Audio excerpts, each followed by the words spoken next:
to start the show. The gang is ready. Let's go. Jim and Sam. Jim and Sam. Jim and Sam. Now, if any of you sons of bitches got anything else to say, now's the fucking time! Hey, everybody, Jim and Sam are here. It's time to celebrate the moment. I feel it in my soul. It's written in my bones so deeply. I wanna lose control. So turn it up a little more and laugh along with me. The show is about to begin. Series 103. Yeah, so get ready. Yeah, I'm so ready. Like 1, 2, 3, 4. Hey, everybody, Jim and Sam are here. Sing it like, hey, are you ready? Jim and Sam are here. Feel it like, hey, everybody, Jim and Sam are here. So if you feel it like I do, you gotta sing it with me too. Like, hey, everybody, Jim and Sam are here. Yuck.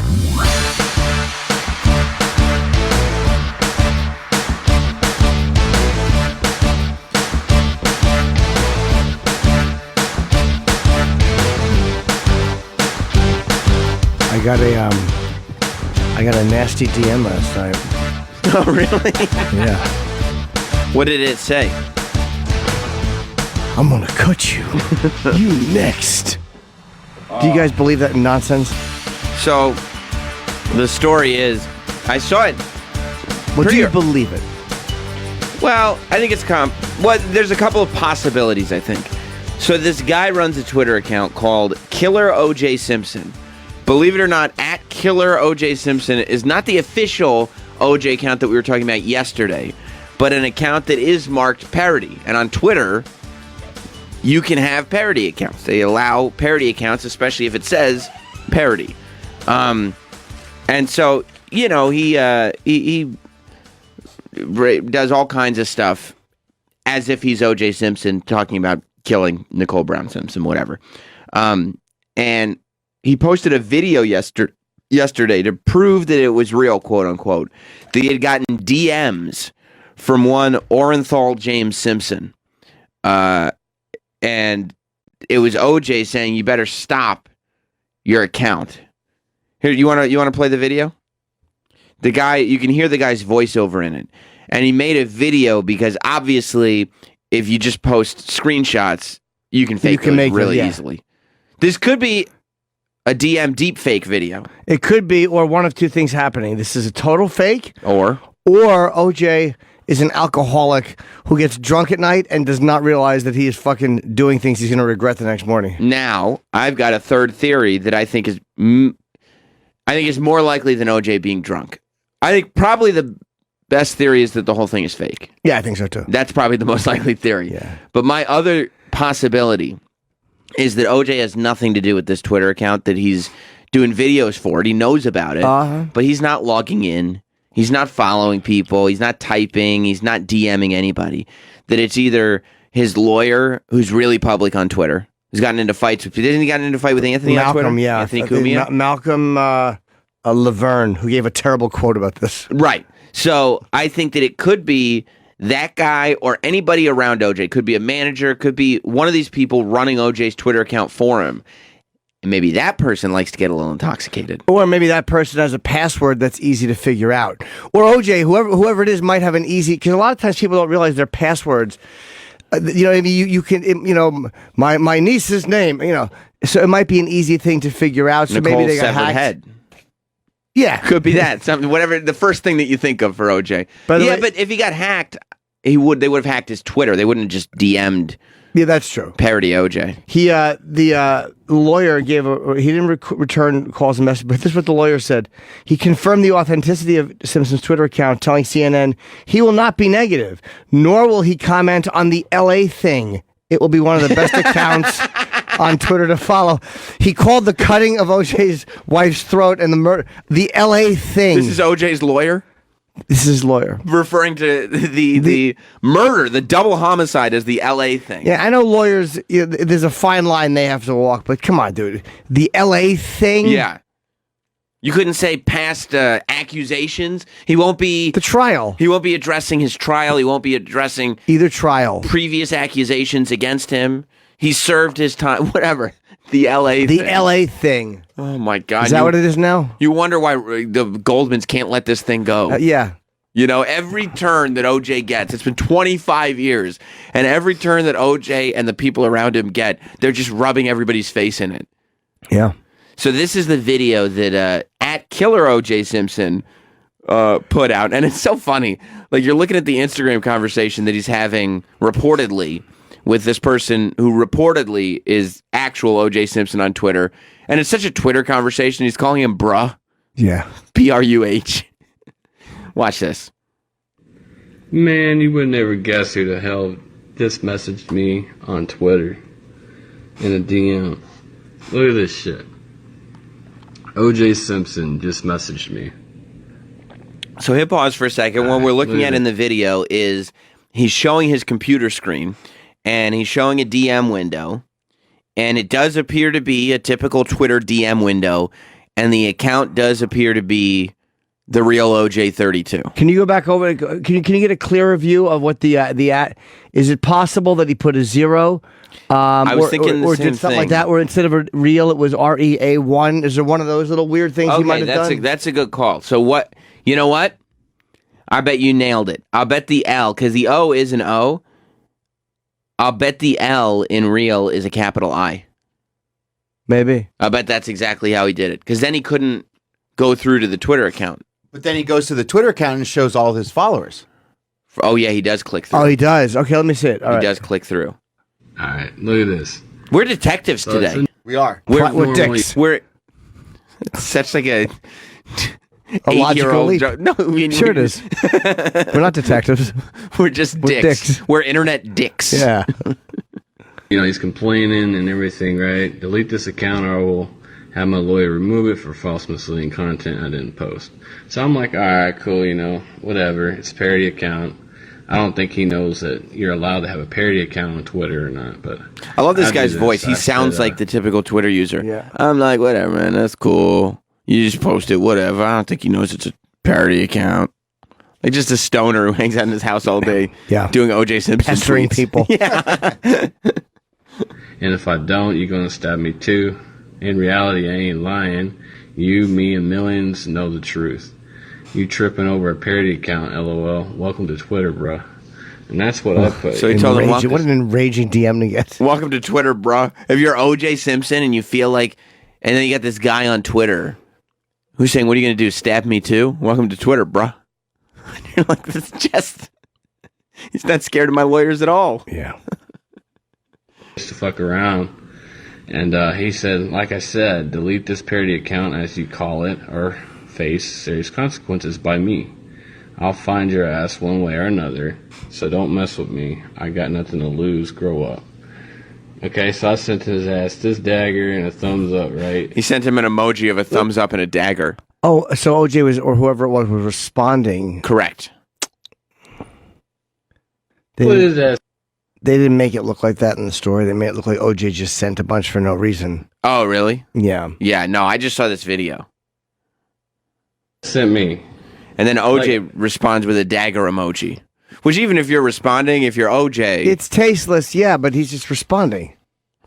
yeah, but the problem is that the guy is sending him a dagger emoji, not like he's sending it to OJ, going Sure. like, you use this to kill your Of wife. course. And then OJ is responding with a dagger emoji as if to say, yes, I did. Yeah. Oh, yeah, and OJ does say more, yeah. Yeah.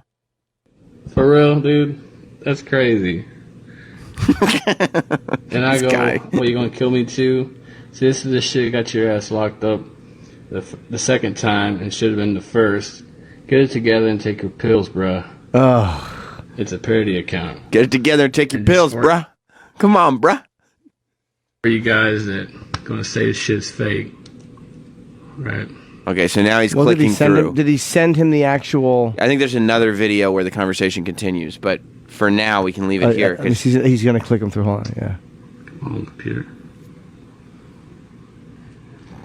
There it is. He Wait a clicked minute. through. Wait a minute. But here's the thing. There's a lag. There's a second lag there. There's a lag. Go back a little bit. Watch. He acknowledges the lag, but there is a lag. There's a weird click, and Yes. it almost looks like he pops open another window because he's filming with his iPhone, but you Yep. can't see where the mouse goes. Very possible.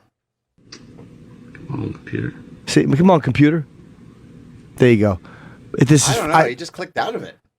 No, I think this is fake. I think that he has done. I think Jim's right. I think he has done two. Right now, they're showing him click through, where he's clicking on that, and then all of a sudden the mouse disappears. Come on, computer. What the Yeah, fuck? you don't see him tabbing over. He's not tabbing over. Watch. See, now boom. Yeah, because it's in the corner. See. All of a Right. sudden, it jumps to the next one. I don't believe it. Right, I know. I'm Yeah, agreeing yeah, with you. yeah. He took his mouse and he opened up another window. Yeah, I absolutely don't believe it. Is there a key command that you could get to go from a DM screen into the? Well, It you'd would have just to be a different. open up another window. He could have had it open already, and then Yeah, just click the exactly. typical or close the window, or opened another window. Do me a favor. Can you try to right now get? OJ to DM us. Yes, or DPS. Can you try on Twitter right now to get the account? I'm looking right now to see if it's an account. The REAI OJ32. I don't see it listed as a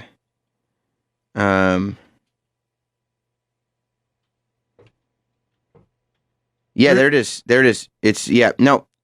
Here's the account. And it looks like his, except it's only got 13.6 thousand followers.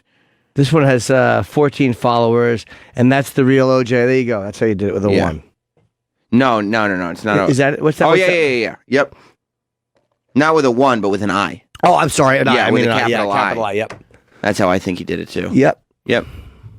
We figured it out, Jim. We cracked the case. I We think, on certainly this one. did. So it's nonsense. Jim and Sam, internet dicks. That's right. Yeah. That's right. If there's a problem, these two big dicks will solve it. That's right. We did it. We did it. Are you impressed, Troy? Yeah. Did we get to the bottom of that? Yeah, because I thought it was a real thing. Well, you think Ancient Aliens is a documentary. Pure logic. Well, Giorgio Tsoukalos probably would have fallen for this too. With the assistance of a theft.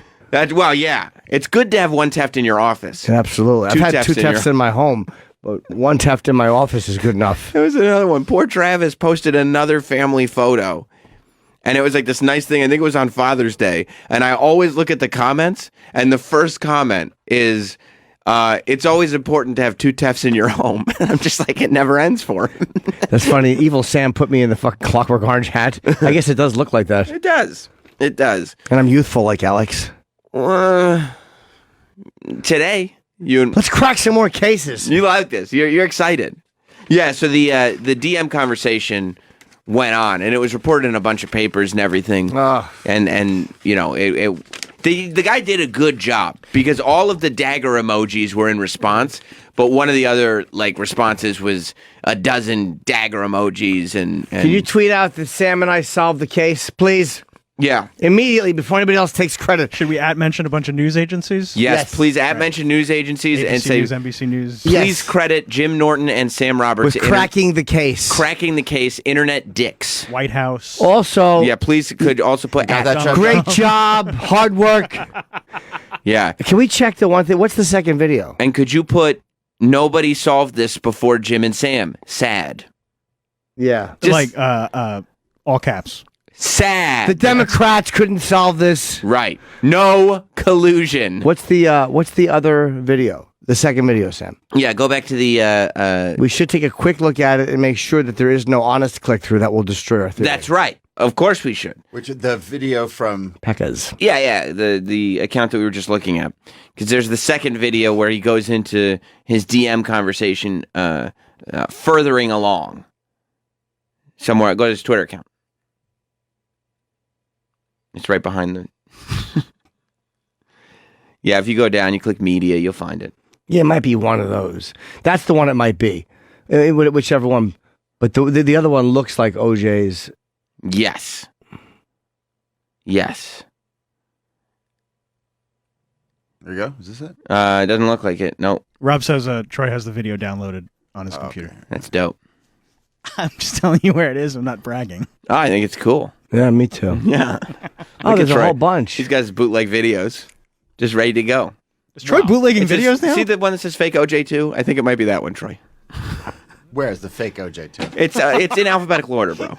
Yes. Like it's D, There you E, go. F. Nope, that's that's fake OJ one. 1. That's two. Why would you click on 1? Troy, that's Phoenix. It's, Two is it's next another to it. F word, but fake is up there. Yeah.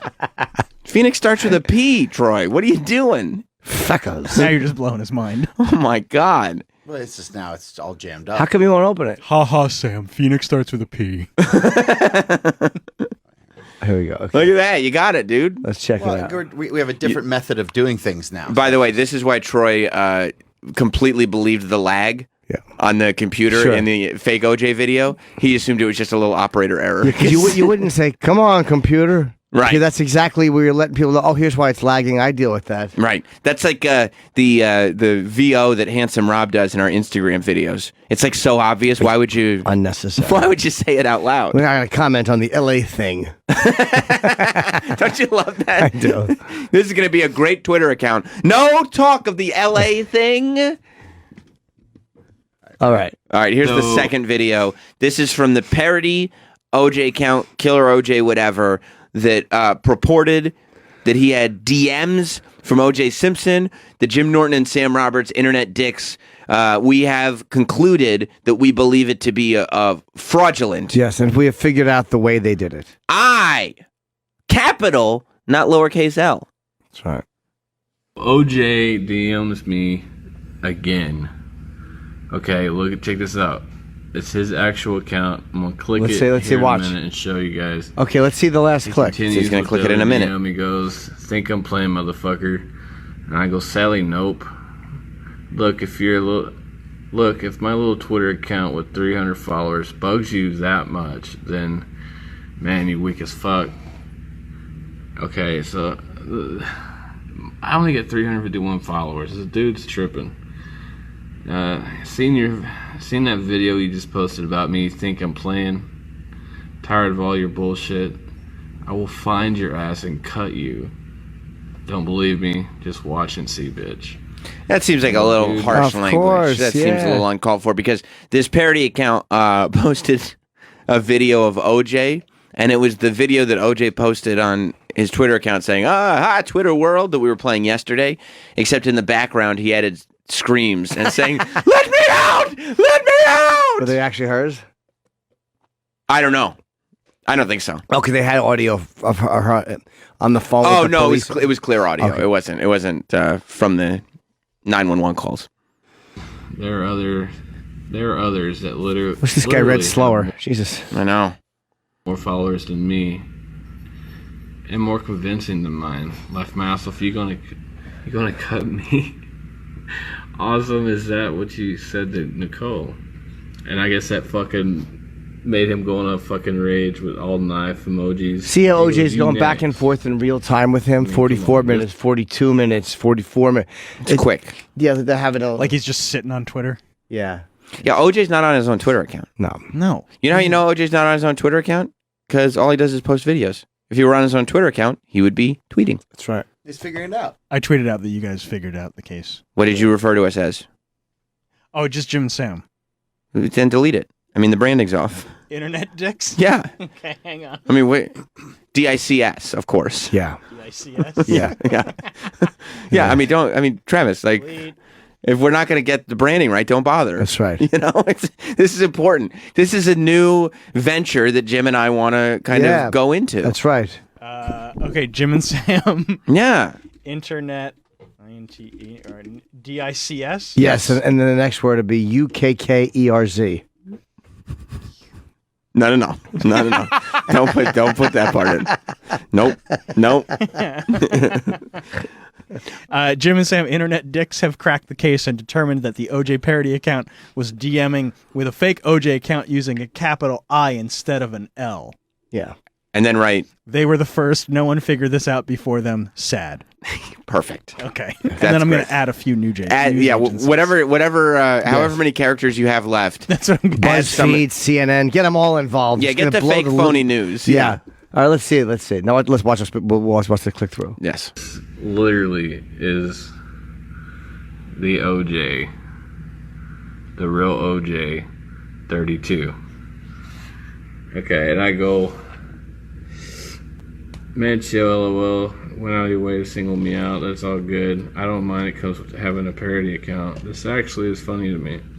He goes, you just wait. I'm gonna blast your ass all over Twitter.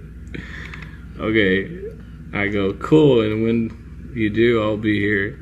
No, first sends me another knife emoji. This is crazy, guys. Let's see him click through. Dude's gone psycho. Let's see it. Did Dude. You see the camera Yeah. jump? Messaging Camera The cut. jump There was right a cut. there. There was a cut. there was a cut? now. Oh, we're getting another DM Yeah. from fake OJ, I believe. Yeah, of course. The internet dicks always see a cut. You go back a little bit, watch the cut. It's I don't know. I mean that. Troy, go back a little bit. He absolutely cuts. Watch, There was a watch cut. the camera I see jump. the cut. Oh, But I yeah. think what he did was he stopped and then he saw he was writing again. But No, he 'cause said he he was would- going to click through. He said he was going to click through, and he wouldn't have stopped in mid-sentence for no reason. Because the bubble stopped up. No, but watch. He's just talking. And Dude's he, gone psycho. see, Boom. It's like, He- so, okay, he let's just say stopped. he did a cut. But what does that matter? this dude's gone psycho. Why would he have just stopped talking with this dude's gone psycho and then not click through like Especially said? when he said he was going to click through. That Okay, gives but- him time to do a little hijinks. It's still the Well, same window. It's Scroll fake. up. It's fake. Yeah, keep going. He's fucking messaging me. Right? And he'll click through and No. do the same cheesy click through before. What the fuck? Yeah. Amazing this computer doesn't have lags anymore, too.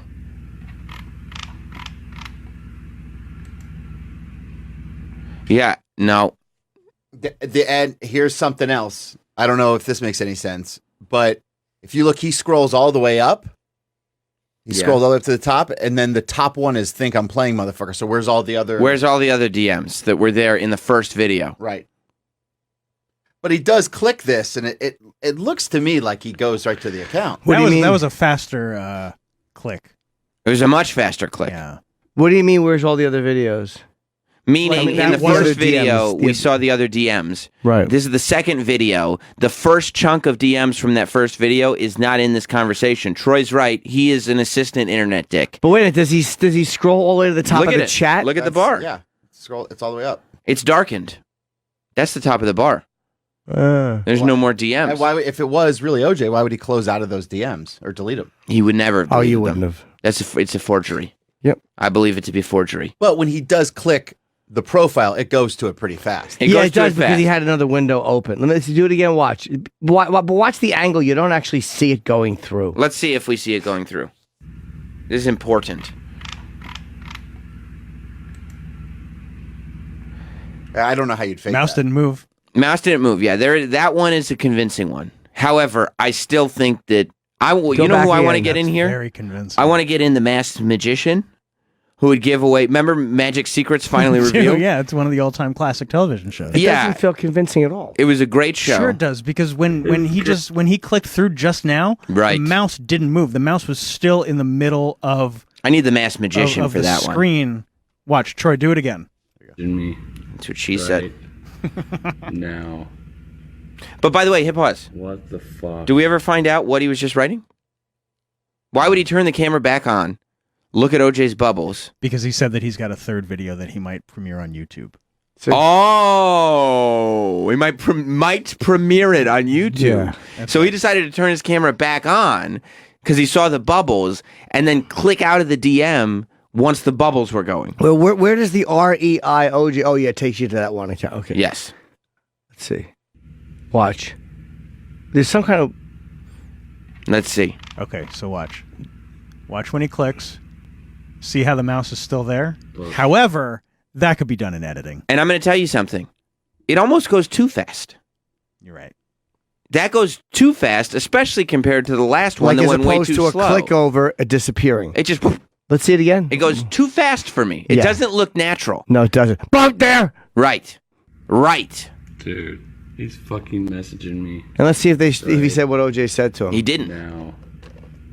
That's the end of the video. What the fuck? Why would you click out of the DM while he's writing I think to you? that's why he probably turned it off and then back. That's why he did the cut and then turned it back. Let's see. See, it doesn't look natural. No. Yeah, you're right. It doesn't look natural. Why am I even considering that OJ could have done this? Because you're a very gullible boy. You are. You love to believe that the things on the internet are real. You Yeah. don't like to be lied to. Not like Troy. No, Troy doesn't. Troy it doesn't still need to believes be. that OJ wrote this. Of course he does. Well, I mean, Because he's thinking, what would you? He has a bracelet. Troy has a leather bracelet. Yeah, and it says, "What would Giorgio Tsoukalos do?" And Giorgio Tsoukalos would believe that that's OJ. Well, He'd say the evidence is overwhelming. no, you watch. So you go to this private DM and watch. I'm going to click this. Okay. He's Cliff, of course, Pierce Look Paris. Yeah, it takes longer. And it goes right to his video where It takes with his- longer. It doesn't Do look. it again. It doesn't look the same. Jim, do you just want to see the video? No, you do it on OJ's, or I'm at a man with whoever the DMs it was. But when you click it, There's the lag. There's a lag. It's a lag. Unless it's our internet. Maybe if they have faster internet. Nah, No, but that 'cause he other didn't one, have. His first lag was way longer that than ours. come on, computer. No, that no. other one was literally, and it was a complete cut. It's a forgery. Washington Examiner, but they're all covering it. It's a hoax. Yep. It's a ruse, I think. People just don't use their common sense. I mean, yeah, You come have to on. use your mind, young brother. That's really good. Thanks, man. You should go to prison and advise people. I'm doing a movie about a teacher who goes into a rough neighborhood, and then what I do is I say the problem is the only crime you commit is the crime against your mind. And is it a whole bunch of minority children It is. from broken homes that Yes. are just there looking for a white savior? Absolutely. And I go in there, and the problem is you don't have faith in yourself. Mm-hmm. You have to enjoy the things I enjoy, and you'll see how they can help you in your daily life. And what do the kids go? Playing checkers. Yo, white man, we ain't playing checkers. And then I'll show them a checkers board, and I'll say he becomes the king, and they'll go, that's knowledge. Right. It's Right. a really inspirational movie. Right. And they'll go like this. I don't want to play your board games. And you'll go, what if I give you a candy bar? And they'll go, yep, All you right. figured it out. Yeah, and board games, BORED. Oh, so you're also kind of a slam poet. Yeah. That's cool. Yeah, it's going to be a really inspirational film. Did you like in Dangerous Minds when Michelle Pfeiffer realized that the trick to talking to the ghetto youths that were killing each other is offering them Butterfingers if they get answers right on tests? I didn't remember that part. It's the greatest. She's giving them candy bars, and it's the grand secret that nobody in the school has figured out. Well, look, the key is this. The white savior, there's nothing Whitey loves more than a fucking white savior movie. Oh, Whitey loves them. Whitey loves everything from fucking The Help was a Whitey savior movie. Yes. I believe Amistad was too. You kidding me? How about you look at this year's Academy Awards? Thank God the big Italian guy in the Green Book was able to cure racism once and for all. Hey, I get it. You and me the same. Ooh, this guy's good. Yeah. Yeah, boy, fucking Whitey loves it. Yeah. Especially because in the Green Book, not only was it an African American gentleman, but he was also a homosexual. So it's like the Italian guy in the 50s finds out that but it's not like the gay black guy is saying, hey, Italian guy, we have more in common than you think. It's the Italian guy who's saying, hey, that's gay good. black man, And let when- me show you, I'm going to bring you into my family. And when the white man has the realization, that's movie worthy. Fucking assholes. It's important for our social history of our country. Absolutely. Yeah. More movies about the white savior. Our country was founded on white people, really bringing minorities to the places that they needed to be. Malcolm X didn't get nominated for an Oscar. You know why? Why? Not a lot of white saviors in that one. No, there wasn't. Not a lot of white saviors. No, as a matter of fact, Spike Lee didn't get nominated until Adam Driver was the savior in his movie. Which movie was that? The last one, the Black Klansman. Oh, you know Adam what? Driver had to play the white guy who could penetrate right. in for... A good white guy. If you're going to have a movie about black people, you have to have a moralistic, a moral compass, good white person. Right. Because that's what's going to get you nominated. That was F. Lee Bailey for O.J. Simpson. That's right. Right? That was what we needed in that case. Yeah. Somebody in Paul in LA has a very, very good point. Let's Because go this to guy Paul. is on his computer. What's up, Paul? You can be an assistant. Yay! You could be our assistant internet dick. Yes, thank you. Good. Thanks, guys. I was wondering, I can't see the video, but when he clicks on the picture, I wonder if on the keyboard he's using a keyboard shortcut to switch tabs. Yeah, So that's it looks like that's There a you great go. call. That's why it clicking, moves so but quickly he's because switching. That's right. Thank Paul, you, Paul. Excellent point. We're gonna send you a membership We're going to card. give you a little deputy's badge. we're going to give you a little tin badge, and we're going to hopefully dig it into your flesh and we pin it on your dumb shirt. That's right. Thanks, Paul. Yeah, so You're a that's little dick.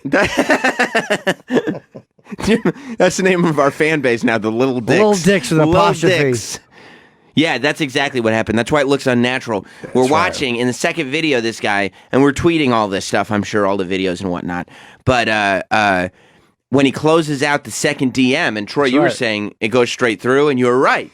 But I think the reason that it goes so fast is at the same time that he clicks, he uses his keyboard Other hand. to open up the other window. right. That's why it moves quickly, because he knows that the computer has a lag. So he's got a second to hit the keyboard. Yeah, and if you do it simultaneously, he clicks and it just opens. It also explains why the cut's there, because that way you can have multiple takes of trying to open the new window without having to read through all the DMs again. Which was really sloppy. That's what blew it. Right. If the trick doesn't work the first time, you can redo the trick over and over again without having to redo, because he's lazy. He doesn't want to have to redo the whole front part of the video. And the bottom line is, you know how to film opening a window. You click on it and just open it. Like, you don't have to. You don't film half the screen. Right. Come on. Right. So there you go. We figured it out. Yeah. It's a forgery. It's Asshole. a phony. Yeah. Come on. Love that ring. Yo, bro. Come on, bro. I said this. It's a parody account, bro. Chill out. And then he sent me knife emojis. Guy overdid it. He could have did. sent one. You next would Right. have been much more believable. Yeah. And then all these knife emojis. Come on. I do love though that all the papers picked it up. Who cares, right? Because they're stupid assholes. Yeah. What difference does it make? People will click it. Media's dumb. Let's publish it. People will click it, right? We clicked it a whole bunch of times. We had to figure it out for ourselves. We did. We used a little bit of stick-to-itiveness. Like, when I was a kid, Yeah. they always told me, like, you can waste a lot of things, but don't waste your time or your mind. That seems wordy. Yep. Yeah. The long-winded philosophy. Surprised you remembered that one. It doesn't seem like word economy was placed there. Michelle Pfeiffer's accent in that was so bad. Oh. Dangerous Minds. Dangerous minds. Emilio. Wasn't it like a diverse group of bad kids, too? I mean, not a lot of white kids, but yeah. Emilio. Well, I guess Emilio was Hispanic. There's always something unbelievable about those. I mean, there's a lot unbelievable about them. And then she writes out the word karate, and the guy goes, "What the hell is karate?" And everybody goes, "You're stupid." And what does she go? No, he ain't stupid. You know what she does? She goes, "How about if you read one Shakespeare poem, I'll teach you one Bob Dylan poem." And they go, "Okay, lady." Oh, is that what they said? Bob. Oh, Bob yeah. Dylan, because she said, "Mr. Tambourine Man, it's about drugs." See, this is another. They do this a lot. Mm-hmm. This is more of Whitey being embarrassed that black people don't like white things. Yeah. So trying to find a way. Because I would love black people to enjoy Ozzy. Yeah. I'm sorry, but typically they don't. But this is just another fucking case of Whitey wanting his shit to seem relevant and cool. So finding a bunch of young urban kids that think Bob Dylan teaches them Right. the way Bob Dylan has taught the white writer. You're like, who are the Fuck greatest? you. Who are the greatest musicians of all time? And you're like, I don't know, B.B. King, Otis Redding, Prince, Michael Jackson, Bob Dylan. I guess no. Yeah, your guy. You just want to get one. You're valid. These are the Beatles. Okay. Yo, why did the walrus say kum kum kuchum? Fucking She Courtney got through to him, though. She did. Look, Yeah. important. The white You laugh, savior but it always works. does. When does the white savior never not accomplish their goal? Doesn't happen. Are you kidding me? And the help, it was so good. At Oh, the yeah. end, the lady struck back with a duty cake. Duty cake. And That guess wasn't a what? shallow victory. It was a cake of duty. You kidding me? Ron Howard's daughter ate shit pie. That's right. That's the end of the civil rights That's struggle. right. Absolutely. Everything's equaled out at the end of that. Uh-oh, Brian, Philly. Oh, no. What's up, Brian? I fucking hate white savior Jimmy. What do you mean? He's trying to teach you I'm trying something. to teach you something. See, the Brian is you got negativity. You got to save your mind, Brian. Dude, just stop it right now. Seriously. Why? The problem is you're listening to the negativity of your friends.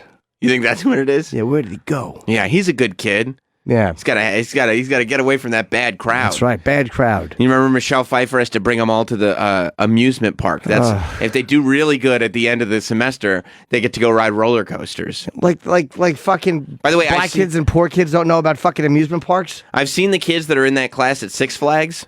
They're not riding the rides. Oh. You mean you're going to take us to a real roller coaster?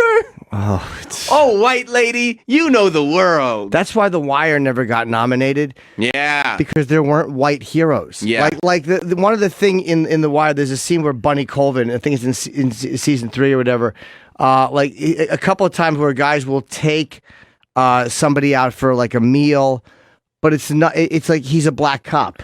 Right. There's Yeah, they not took the this- kids out. Yeah. That was in right, 4. in season 4, sorry. But it's not the white hero showing the poor black No. kids that whitey is cool and gets your struggle. Yeah. Yuck. That's why I like the Shy on Showtime. There's The like name of it. I can't watch it. You don't like- Reminds me of myself. you don't like because you're so shy. Yeah. Because you're just stuck in your shell. You ever hear that Kajagoogoo song? Yeah. Yep. I mean, I'm just too shy. Hush hush. Eye to eye. Yeah. Fist to eye. Yeah. But yeah, Michelle Pfeiffer comes in. The fat teacher across the hall has a crush on her the whole time, and she's not giving him the time of day. And then she comes in. These kids, they won't listen to anything. Can we hear when she walks out? They all listen to music? No, I think this is the Opening? video. Oh. This is when, This was literally one of the things where the song actually made the movie popular. yeah, the song is I way mean- better than the movie. Song was so popular. That's right. Even that I can't listen to anymore. Because it reminds you of Michelle Pfeiffer too much. And then you just want to watch the movie because it's so good. I want to just dive into it. And Coolio turned into such a turd. After he? this? Well, yeah, because he made goof songs after this. Is there a moment of this?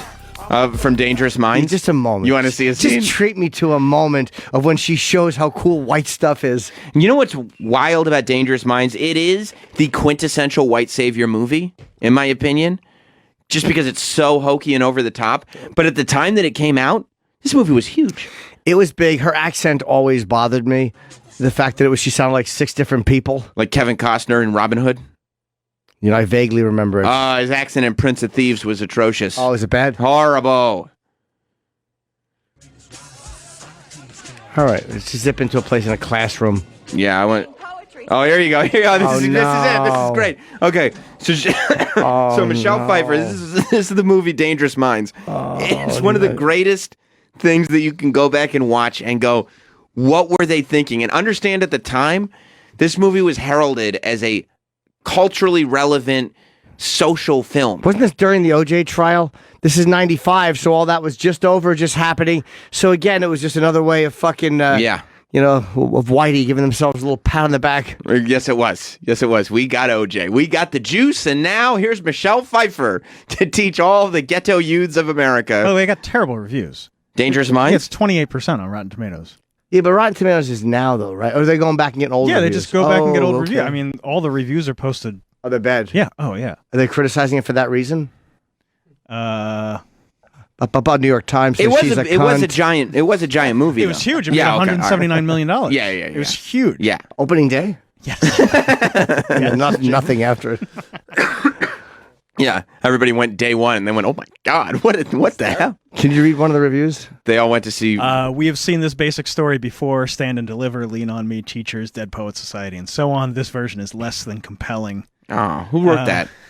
Oh, that was Roger Ebert. Fuck him. Yeah. He certainly didn't say it. The real I think he still had a jaw at this point. He did. Yeah. the real Miss Johnson uses not Dylan, but the lyrics of rap songs to get the class interested in poetry. Oh, that's they're calling her out. It's based on a true story. I- Oh, okay. So again, Probably let's use, loosely based. loosely based. Right. Loosely based. Let's use Bob Dylan. Yeah. Fucking assholes. Yeah, they couldn't do rap They music. just couldn't do it. They couldn't sit there and say, you know what, there is some merit to hip-hop. They had to go with Bob Dylan. Here's what Roger Ebert says. The movie pretends to show poor black kids being bribed into literacy by Dylan and candy bars, but actually it is the crossover white audience that is being bribed with mind candy in the form of safe words by the two Dylans. Look at Roger Ebert just crushing There it. you go. All right, you want to see her in the classroom? Yeah, I do. You want to see her teaching these kids valuable lessons? Yeah. I like watching as they learn, as they realize that they've been taught by the teacher. Right. White lady has something to teach us. Yeah. Okay. So, never is. Oh, see, hang on, hit pause. So she's teaching them parts of speech with sentences that they would understand. And they're so into the lesson. Right. So because they can't believe it. It's so thrilling. The sentence that she wrote is, never shoot a homeboy. That's what she wrote on the chalkboard. Never shoot a homeboy.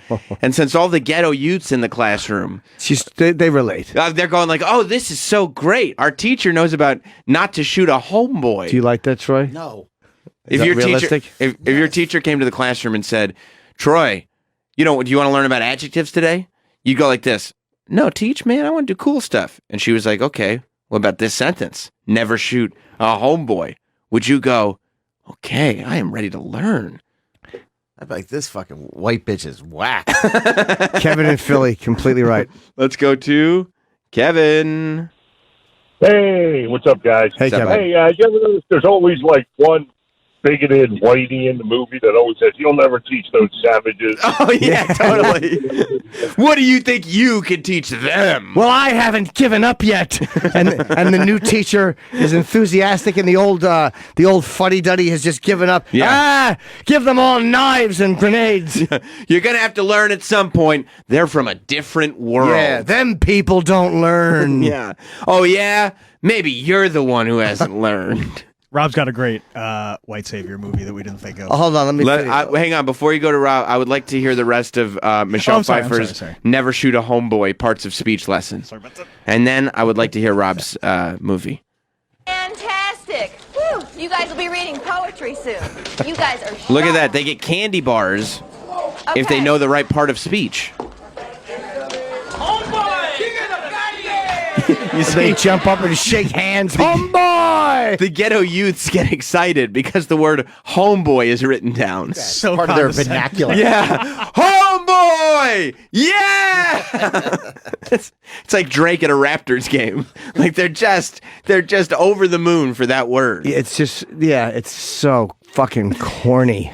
I mean, it would never happen. Why would they get excited? They already saw the word. She didn't write it. She just pointed to it.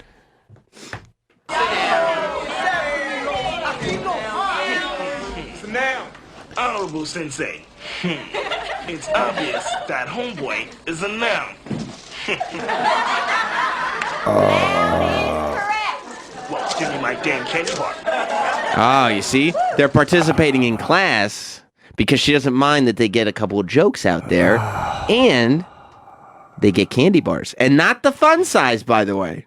That's the full size, which is quite the bribe. They should probably also go on record. Michelle Pfeiffer would get it. I mean, she's smoking.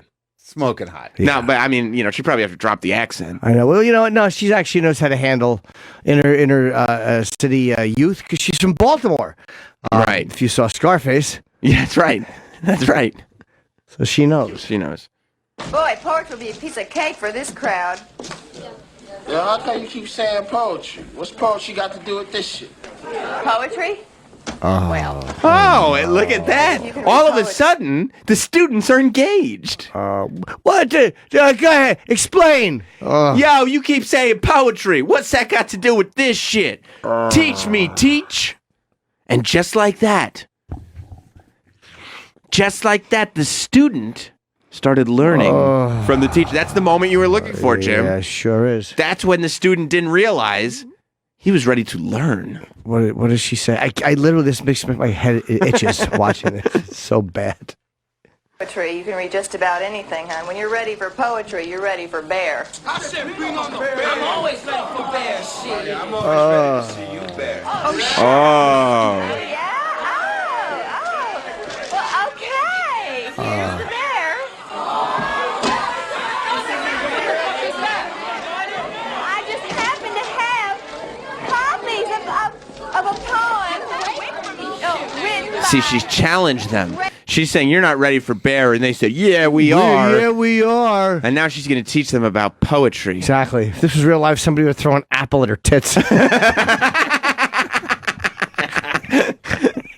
It would happen. It would happen, Of course it would. Somebody would pull a box cutter, fucking leave, take her lesson, throw it on the floor. Wouldn't be a pretty scene. No. Ready for bear. So instead a desk flies up at her. And then the one racist teacher is outside the classroom going, I tried to tell you. You were right. You were right. They hate Bob Dylan. She's clawing at the window. Let me out of here. Well, the first White Savior movie was probably Blackboard Jungle. Yeah. What was Rob's suggestion for a white savior movie? It's a great suggestion, The Blind Side. Oh my right. God, The Blind Side. But is it? I know this is based on a true story, but Yeah, Blind Side's based on a true story. no, that's what I'm saying. That one I know. It is based on a true story, but number one, it is so like just whitewashed and polished. Like Is it it? is the nicest. There is no struggle. It is the nicest movie you've ever seen in your life. And while it is based on a true story, you could still talk about the fact that these are the true stories that they decide to tell. Yeah. Oh, yeah. You know what I mean? 100%. Like it still holds Yeah. true. Yeah. What was her name? Miss Tooley? I don't remember. I interviewed her and her real daughter at the Kentucky Derby. Miss Toohey? I don't remember. I know I felt the real vibe with her though. You did? Yeah. Good for you. Land Tui. Good for you. Good for you. Oh boy. How about what?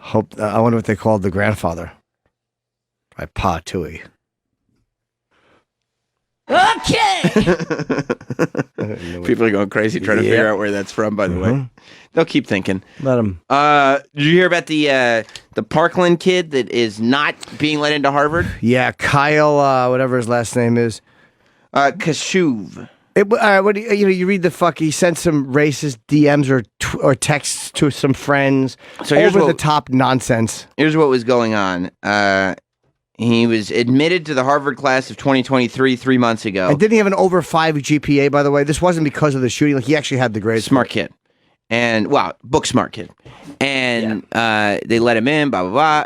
So they just told him that they're rescinding the offer because what had happened was he was in a Google Doc, a public Google Doc, not super public, but with a bunch of his friends. Yeah. Yeah. And so I guess, and I didn't even realize kids were doing this, but they use Google Docs almost like old, like private chat rooms, kind of. So they could open up, they all have their Gmail accounts or whatever, and they open up a Google Doc, and they're all just writing to each other. And I guess the goal was to be as offensive as possible and say the most shocking things.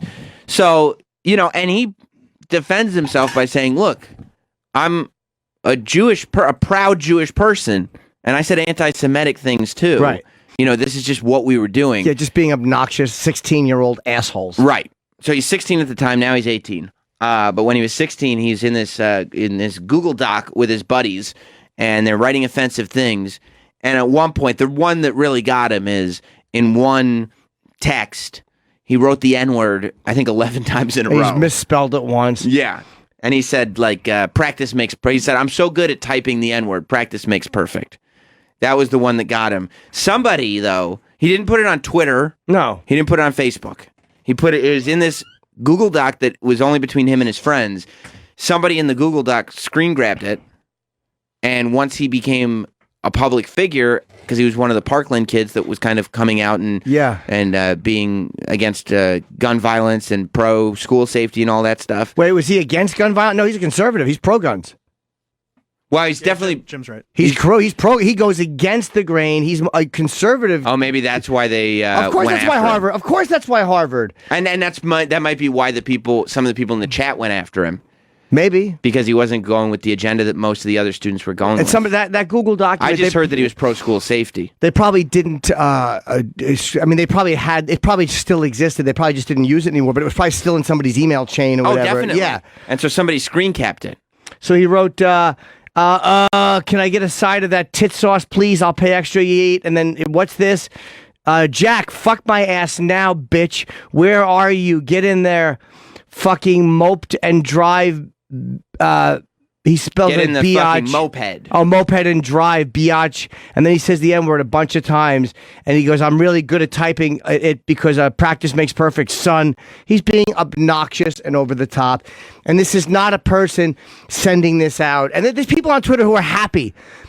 This was a private chat, an obnoxious asshole, just being obnoxious with his friends.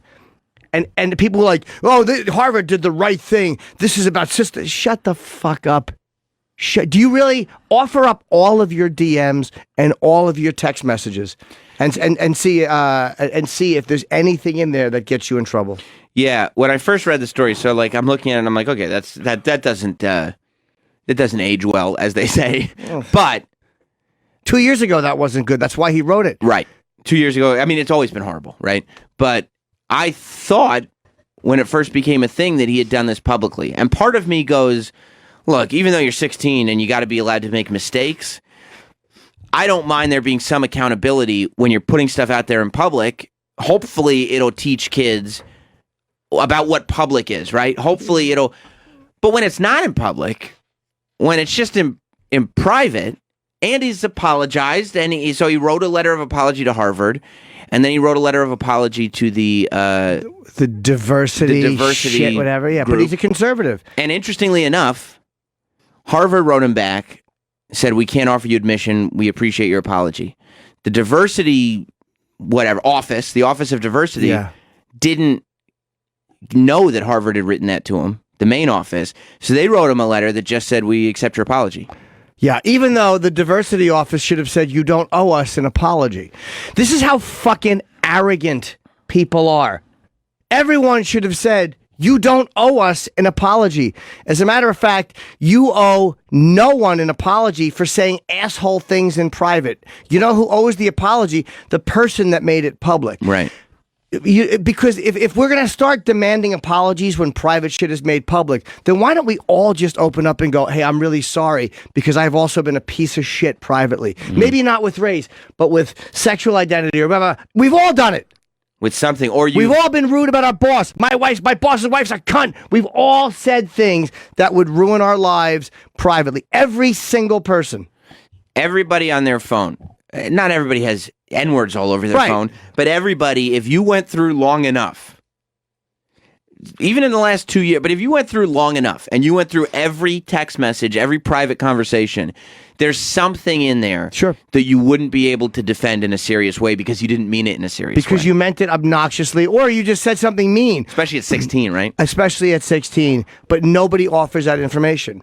I don't mind the apology thing of the kid so much, and not because I think he owes anybody an apology, but because I think that would be Harvard's way of letting the rest of the student body and the parents know. I mean, they have to run their school, they have to run a business, and they have to say, like when the parents say, well, what about this kid who wrote all this stuff? Harvard should be able to say he did it in private, it became public, he's written a tremendous apology for it, and here's the apology, and just this is the end of the story. An apology to me adds some finality to the story where you can send it to the parents who are going to complain, because there will be parents that complain. Even though it's none of their fucking business. It isn't, ultimately. How many disgusting people has Harvard admitted? I mean, how many people who turn out to be criminals or people who have done shitty things have come through Harvard? I mean, come on. Yeah, but I don't think anybody that's ever gone to Harvard has ever used the N-word. That's a great point. That has never, ever been done before. It's certainly never been used on campus. That's correct. Ever. Not even in between two people privately. Never. But what an Harvard fucking stinks. Like they really like for them to just go. We can't admit you because you DM'd or you wrote something in private that is offensive and shitty. And people are going, well, this doesn't ruin his life just because you don't get into Harvard. Hey, I didn't go to Harvard. I ended up fine. Which, okay, like I don't think that his life is over. But at the same time, it's June. Harvard's told him now you can't go to Harvard. He can't just go to another school. The schools are done admitting people. By the way, who's the person who whatever cunt took this and released it? Like for what? I bet it was a political thing. I mean, let's not forget that the Parkland kids all kind of, for the most part, they lined up a certain way politically. It was the Parkland kids were a big group of people who were very, very anti-gun.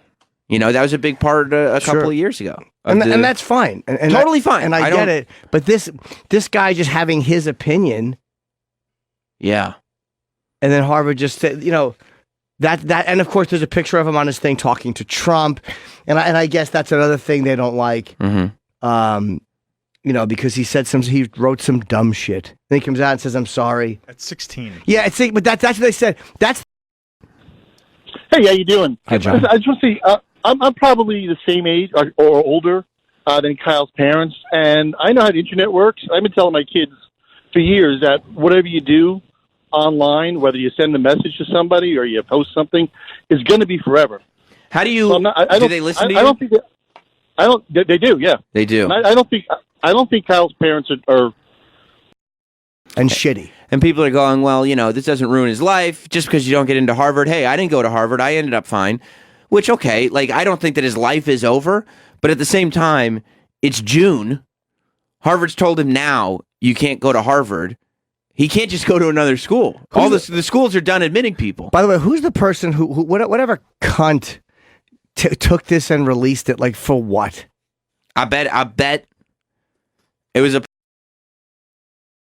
it's all kind of, for the most part, they lined up a certain way politically. It was the Parkland kids were a big group of people who were very, very anti-gun. That was a big part a couple of years ago. And that's fine. And totally fine. And I get it. But this guy just having his opinion. Yeah. And then Harvard just said, that and of course there's a picture of him on his thing talking to Trump. And I guess that's another thing they don't like. Mm-hmm. Because he wrote some dumb shit. Then he comes out and says, I'm sorry. At 16. Yeah, but that's what they said. That's the message. By the way, this whole myth that the younger generation is soft, they're vicious. The younger generation is vicious. No, I mean even, this is Harvard who are older. I'm not even talking about what he wrote. I'm saying kind of off the subject, these social media mobs, so many of them are younger people. They are punishing and vicious. Yeah, They're not soft. Everyone's like, this young generation is so sensitive. With language, they are. But the punishment is worse than punishment any of us ever wanted to administer.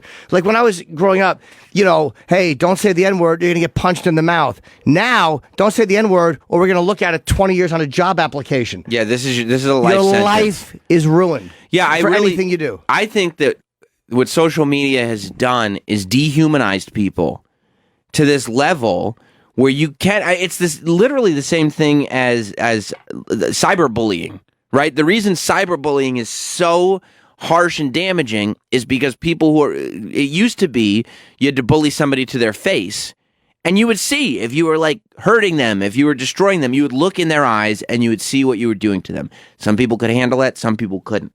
A lot more people can handle anonymously sending your worst thoughts ever to somebody and just trying to destroy them in that moment. And then you can just shut it off in your brain. It's dehumanized people to a point where even here, you get up on your soapbox and you convince yourself that there's a good and there's a bad. There's right and there's wrong.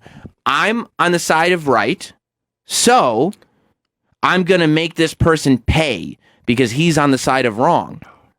Yeah, and Kevin in Philly has a point, and I understand it. What's going on, Kevin? Hello. Hey, bud.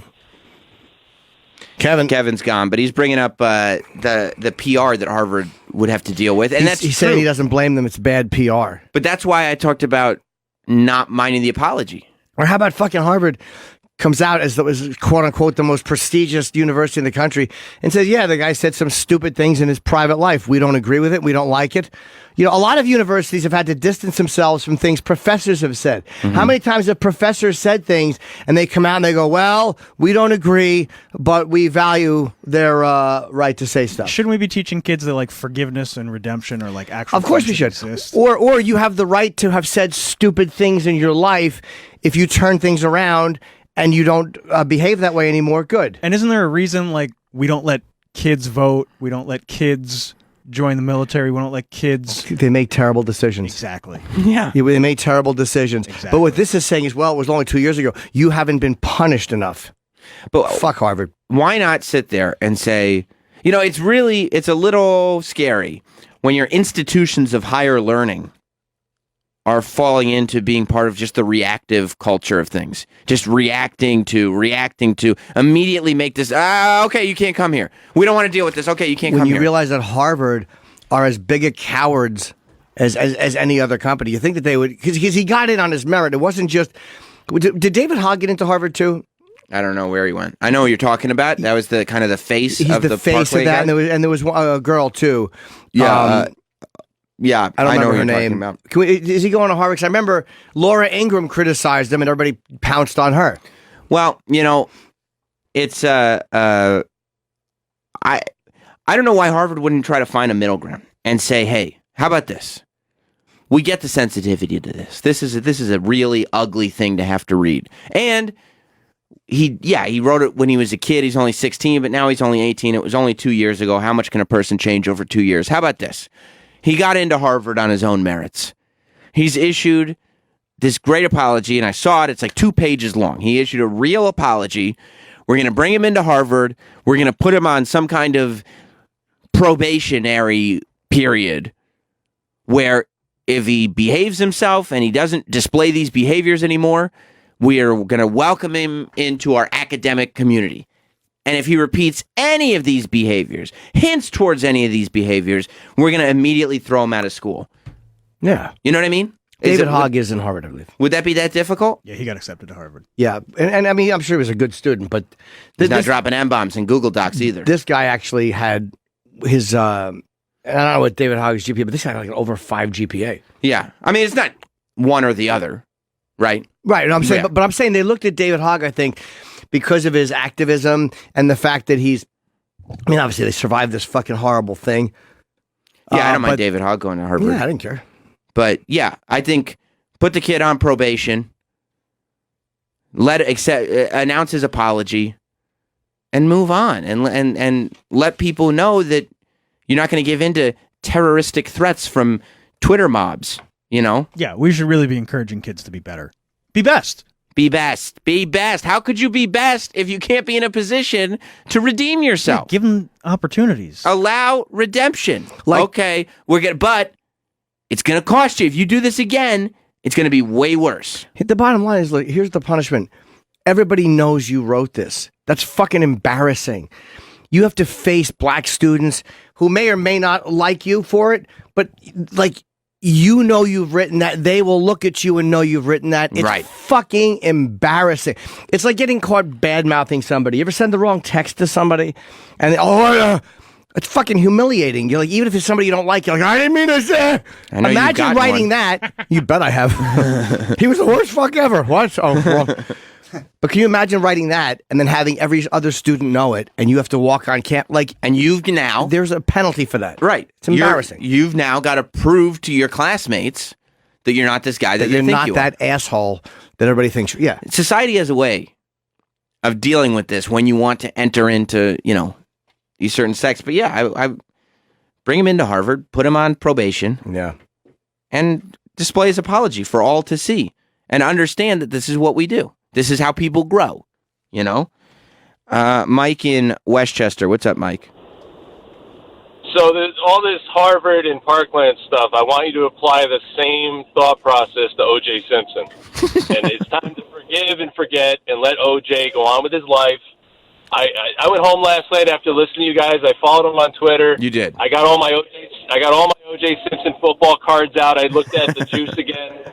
I was reliving all the old times. I mean, it's time to forgive and forget. Forgive O.J. Fair point, I Mike. appreciate that. I mean, I don't know for sure if I would agree that the things that this person did, that Kyle did, are on the same level of double homicide.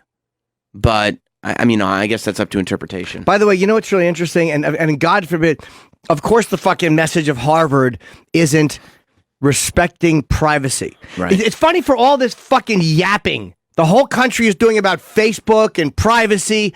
Nobody fucking minds when somebody's private texts or private messages are outed, and then the whole world goes, "Oh, how terrible!" Everybody, yet Harvard, who also produced Mark Zuckerberg, who is possibly the biggest privacy violator in the entire earth right now. He's got everybody's secrets. Everybody is complaining about this guy violating privacy. So this guy's privacy is violated, and Harvard punishes him.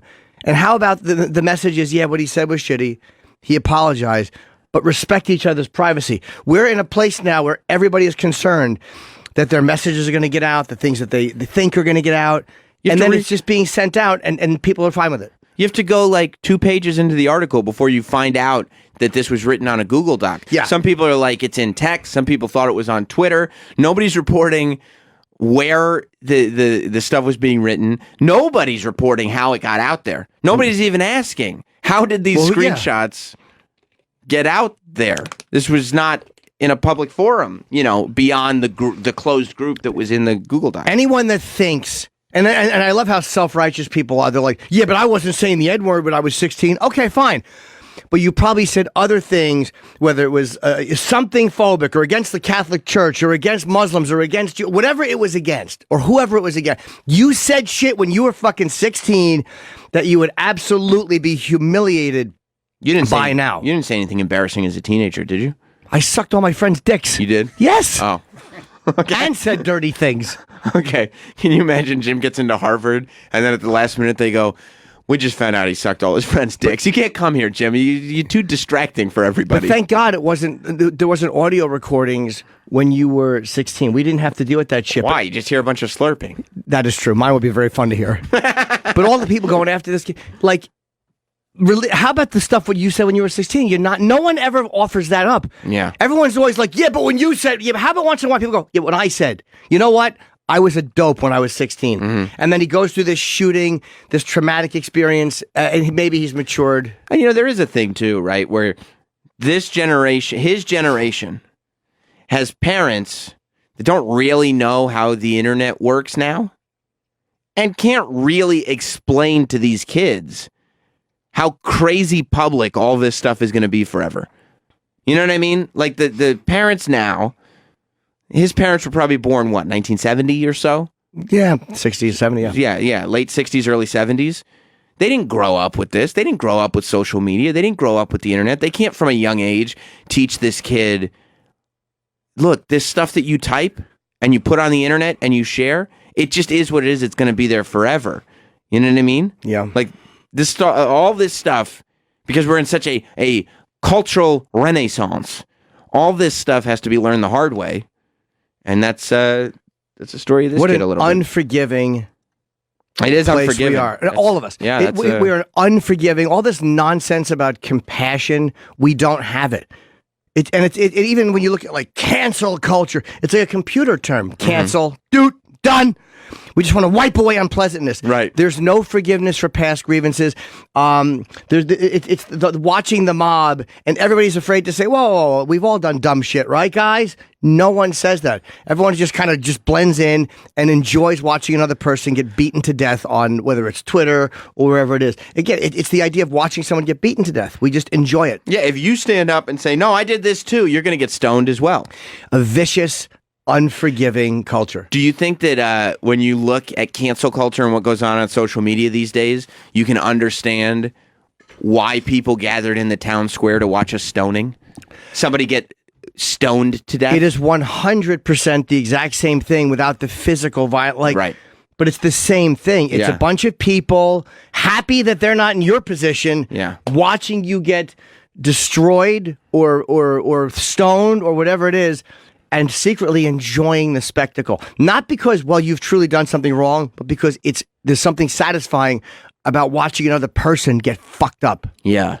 Yeah. I mean, if I had known what was coming when I started in this profession 10, 15 years ago, almost at this point. Yeah, 15 years ago.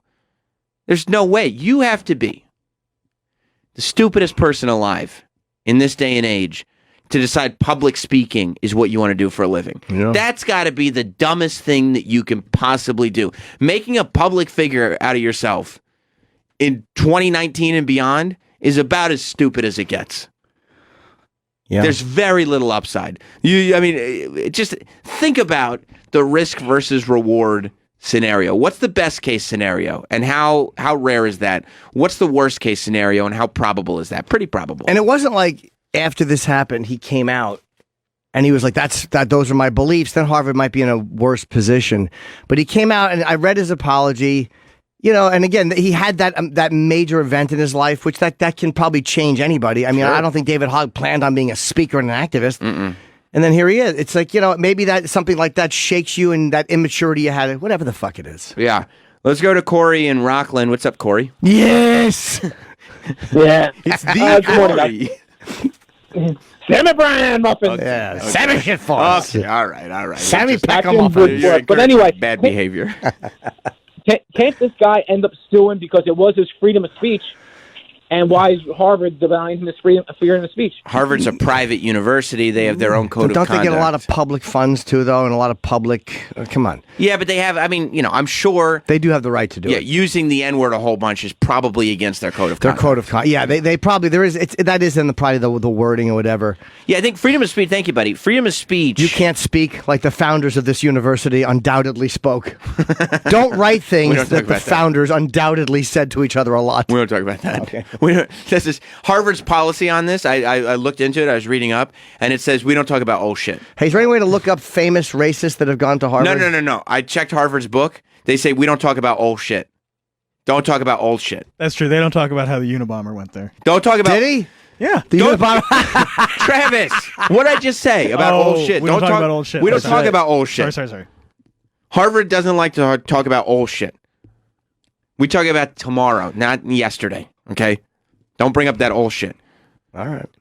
Maybe Mark Zuckerberg stole Facebook from the Winklevoss on campus. We don't talk about old shit. Yep. We don't do that. Doesn't your record get wiped clean when you turn 18? Like, don't juvenile offenses kind of get wiped out? A lot of them do, yes. I mean, for misdemeanors. Yeah, misdemeanors do. And most of the time, as long as it's not something severe, you make a deal where your record gets expunged. There you go. That's the word. At 18. Kyle Kashuv, yeah. But, and records getting expunged, that goes into we don't talk about old shit. Oh. You know what I mean? So don't bring up Ted Kaczynski again, Travis, okay? We're not talking about I'm sorry. We're not talking about old shit. Okay? And Jim, please. No more with the slave owner stuff. That we don't talk about old shit. Okay, we shouldn't. That's true. There's no reason. Unless you're talking about how what a wonderful university Harvard is, and how it's been an institution since the 1800s or whatever. Oh, good stuff. That's good stuff. Oh yeah. Bring that up. That's Unabomber. No, we don't talk about old shit. We don't talk about old shit. No.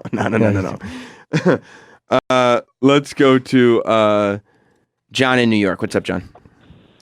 Hey, how you doing? Hi, John. I just want to say I'm probably the same age or older than Kyle's parents, and I know how the internet works. I've been telling my kids for years that whatever you do online, whether you send a message to somebody or you post something, is going to be forever. How do you? Do they listen to you? I don't think. They do. Yeah, they do. I don't think Kyle's parents are morons. I'm sure they probably told him, and he's got to be smart enough to know. He was 16, which is only a couple of years, not less than 2 years ago. Yeah, I mean, he should have been smarter than to do it, but don't forget, this is the equivalent of us talking to our friends when we were... I know now everything is saved, but it's the equivalent of talking to your friends when you're 16 and thinking, is one of them secretly recording my dirty jokes? Right. That's what this is. This is a bunch of teenagers standing around a campfire, where the fuck to hang out drinking, and somebody has a recorder going and is recording your nasty comments when you're talking shit and everybody's laughing, and then releasing them. So instead of pushing the thing like, yeah, this was shitty what he said, but the really disgusting thing is the breaking of the privacy, is the revealing of private information, because that's what the whole fucking world is concerned about right now. No one talks about that, and instead we do exactly what we did for Donald Sterling or any other person that's been a racist jackass. We punish for the private thoughts. I think about the internet all the time, man. So my daughter is, I think she's 1 month old. You know what I've thought about every day for the last month? How do I stop this chick from sending titty shots? All these girls, they're sending their titty shots. He probably wouldn't want me to say it, but I look at Krista Stefano's phone the other day, and he's got all these, like, ass clapping and titties and whatnot, and I'm going, everybody, all these girls are doing it. Troy, you're on the dating scene now, right? Oh, yeah. How difficult is it to get a titty shot, an ass shot? It happens regularly. That's right. I get it from the same fat guy. Okay. Get it? Yes, I do. Humor. I got it. I'm glad it's in there. Thank you. But I'm going, how do I stop this 1-month-old baby? How do I stop her from getting older? Take her phone. Just that easy, huh? Yeah. How do I stop her from sending titty shots? She's a month old. She shouldn't have a phone. Vagina. It's not. I'm not worried about her doing it now. Oh, all right. Misunderstood. In the future, You're not gonna. I'm not, huh? They're just going to be out there. You can do your best to, give good moral standard and That's right. explain. But, once they're on their own, their friends are influencing them. What can I do? Here's how you get your kid to not do that. You tell her, oh my God, all your mother and I did was send nude pictures to each other. Oh my God, it's the best thing you can do. Send nude photos to your boyfriend. Your mother sent me her tits. We fell in love. She'll be like, fuck that, I'm not doing what my parents did. And she won't do it. She just walks into the bathroom and she just said, no, I'm just taking a photo, honey. Just give me a second. Yeah, you're right. That's right. Encourage her to do it and she won't do it. Right. Taking naked photos of yourself is cool. Yeah. Mom and dad do it Yeah. still. Oh, boo. If taking naked photos of yourself is cool, consider me Miles Davis. Come to the honeycomb hideout. We got a break because we got Joe List We and do. Mark Norman coming in. The Tuesdays with Stories guys. This is Comedian Week on the Yeah. Jim Norton and Sam Roberts show. Yesterday, to the joy of some, to the chagrin of others, we had Karen Freehan? Yeah, Feehan? Feehan. Karen I don't know how to say her Feehan. last name. She's a friend for years. I don't know how to say her last name. And I think it's Claire, Freehams. What? I think it's Freehams. Karen Okay. Freehams. Yeah. Rob lit up when I said it. Oh, yeah, you did. You know when a girl... Notice how he just walked into the room? Exactly. You know when you bring up the girl that you have a crush on, like, for no apparent reason? Oh, yeah, I was hanging out with Karen the other day. Well, who's talking about that?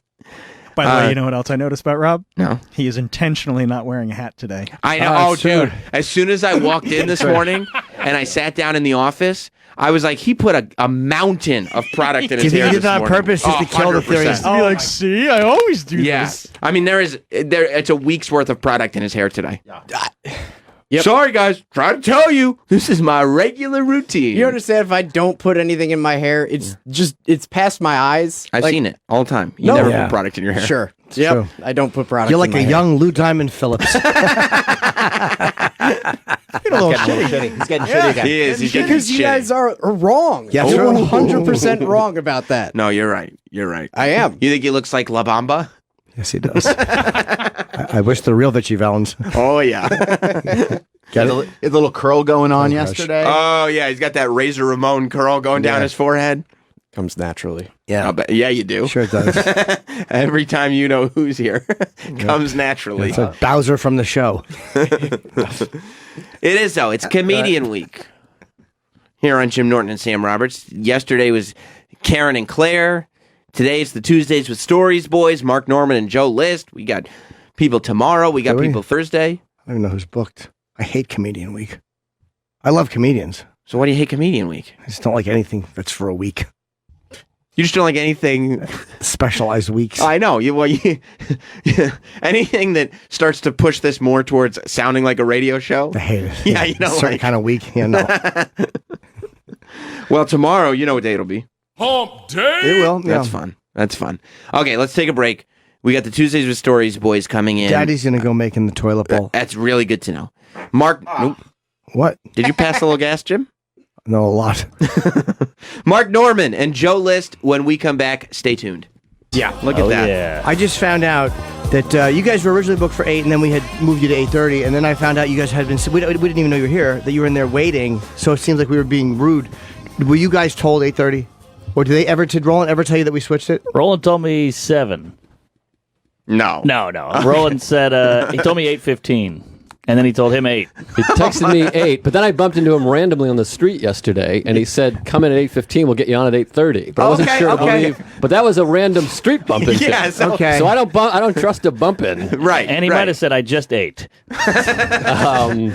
So yeah, and then I'm compulsively early, so I got here at like 7:40. I've been here longer than you guys. Well, we don't mind you being early. We just don't want to. We don't want to think that, like, you're told to come in at 8, and then you're sitting there going, like, what are these guys fucking doing? They ask us to come in at 8, and they don't get us in. You guys are like Guns N' Roses. Yeah, but that's why I just found that out. Like, I just wanted to make sure that everything's were not on the made up and to- up. Yeah, not made to wait. I don't want you guys sitting there waiting for a half hour. Yeah, no, we're good. Well, we can chat it up. Yeah, we fucked in the back. We know each other. Okay, good. I'm sending out a tweet. Sorry. What are you sending out? Just something I'm posting. Oh, okay. Well, hey. Well, welcome Joe List and Mark Normand. Hey. Of course, everybody knows you guys from Tuesdays with Stories, and Mark. Yeah. And I hate to just dive right in. Oh, fuck. But we didn't get you. So last time you were in. Yes.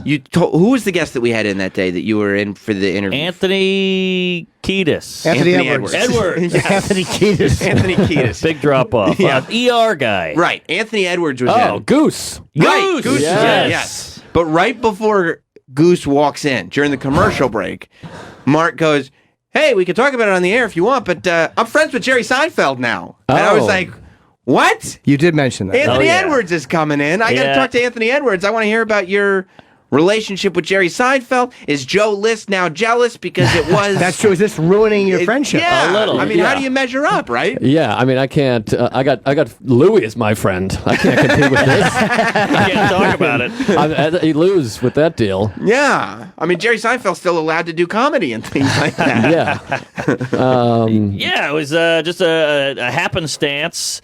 Bennington 6 months ago was like, I talked to Jerry, he's a fan of yours, he caught you on the Tonight Show, and I was like, all right, blow me, you're old, you're overweight, you're a has-been.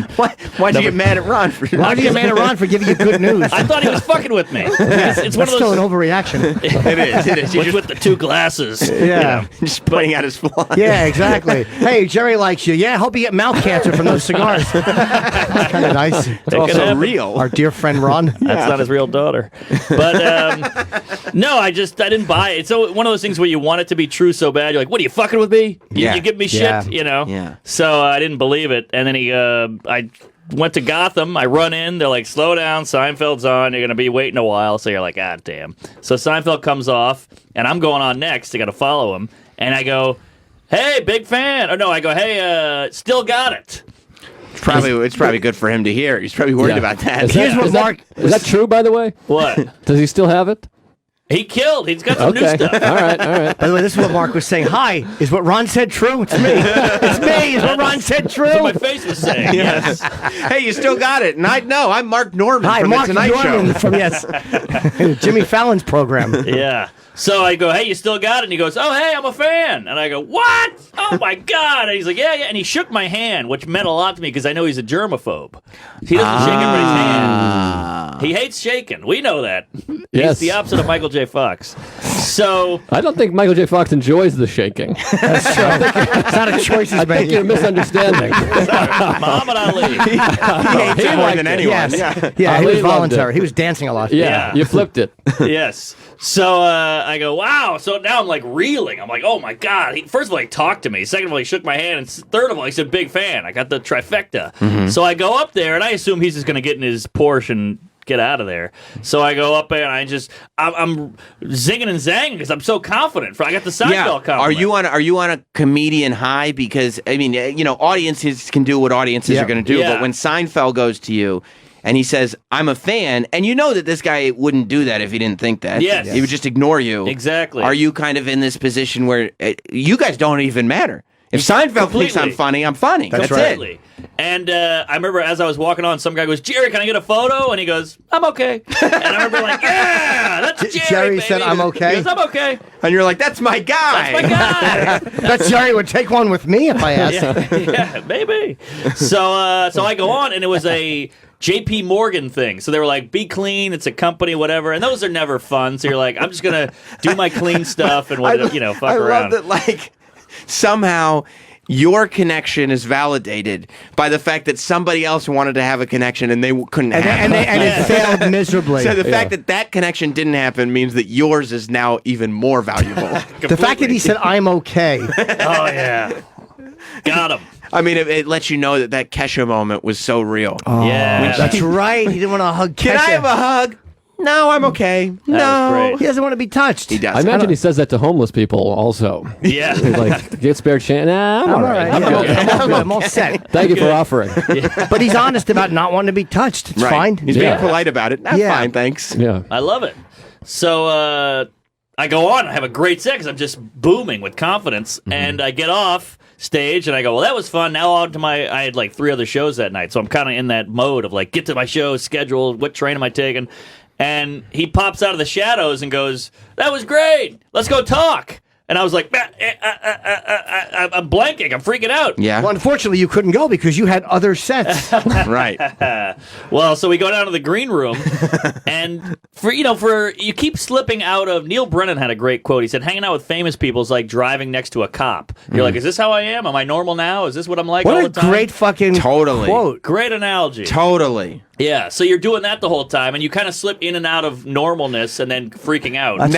That's a fucking excellent quote. It's like Great driving quote. next to a cop. Did you are you texting the other Because you don't want to go clubs? too fast, right? Is that what he means? You want to use your blinkers. I think you missed it. Yeah. Oh, sorry. Yeah. Are you texting the other clubs and being like, I'm not going to make it to the Don't set? show up. Or are you just No, no showing? I don't even want to pull my phone out to be rude. Right. I want to give him all the attention. And Right. you know you can't say, I'll text other clubs because he would go, no, go do your spot. Yes. And Jerry would have said, go do your spot. Exactly. And You then have you to would have blown it. Right. You have to stay in this moment for as long as humanly possible. Yeah, no matter what's Completely, going right. on. Hey, look, my girlfriend's having cancer treatments. I got to go. You Oh. fuck her. What Let are you her- kidding? That's yeah. over. Yeah. So, Is that true? Is it over? yeah, it's over. Is that because you found out that somebody that she knew robbed your apartment? No, Did she set the whole thing up? no, she had cancer. I didn't want to deal with it. No, we're doing fine. So he goes, You think so, Jim? No. I don't think so either. Of course I don't. so he goes, and this was an interesting moment. He goes, That big heavy bag has been dropping off chins in every fucking third-rate market in the country. Oh, yeah. easy, big fella. So we're going down the You stairs. think he's living a bachelor lifestyle? Absolutely. I do too. All right. I do too. We'll ask What are you we about that doing? after we do Seinfeld. I hope so. Yeah. Trying to get back to the show here. So, So what happened? You threw $1 down and... so he goes, how about that set or something like that? Because I had a good set. And how about the fact that it was a JP Morgan thing, so I had to be clean. Yeah. I could have pulled out my pedophilia chunk. Yeah. But because it happened to be, it Sure. all locked in. The stars aligned. And it's pretty great that he wanted to talk about your set. Yeah, well, that Right? helps. That's very nice. Yeah. So he goes, I go, and you hate your act. And I go, I got too many comparisons. And he starts laughing and he goes, I have too many lists. And I was like, wow. And you only have one. There it is. That's why I got the radio show. Talking about Cute. Joe List. That was Yep. big. Yes. Good Let's stuff. see. That was, you Let's nailed see. it, dude. Good Yeah. stuff. You Good. thought the same, didn't you? But you didn't. You thought not to say. He had what you call integrity. So so I was like, oh my god, he's laughing about we're talking comedy. And so the first 10 minutes were just me shitting myself and trying not to be a douche. And then after that, it just all melted away. We talked about everything. We covered everything under the sun. And it was great. It was a beautiful moment. And just this guy's voice, like me and Joe, all we do is quote the show. The show like changed our lives. We're obsessed with it, the whole thing. And I used to watch it with my parents and must-see TV, the whole thing. And it's just this guy, the voice is talking to me. It's crazy. The sun was setting. All you should have done the whole conversation is badmouth Helen Hunt and say how bad about you ruined must-see TV. Tell me why I love you like I do.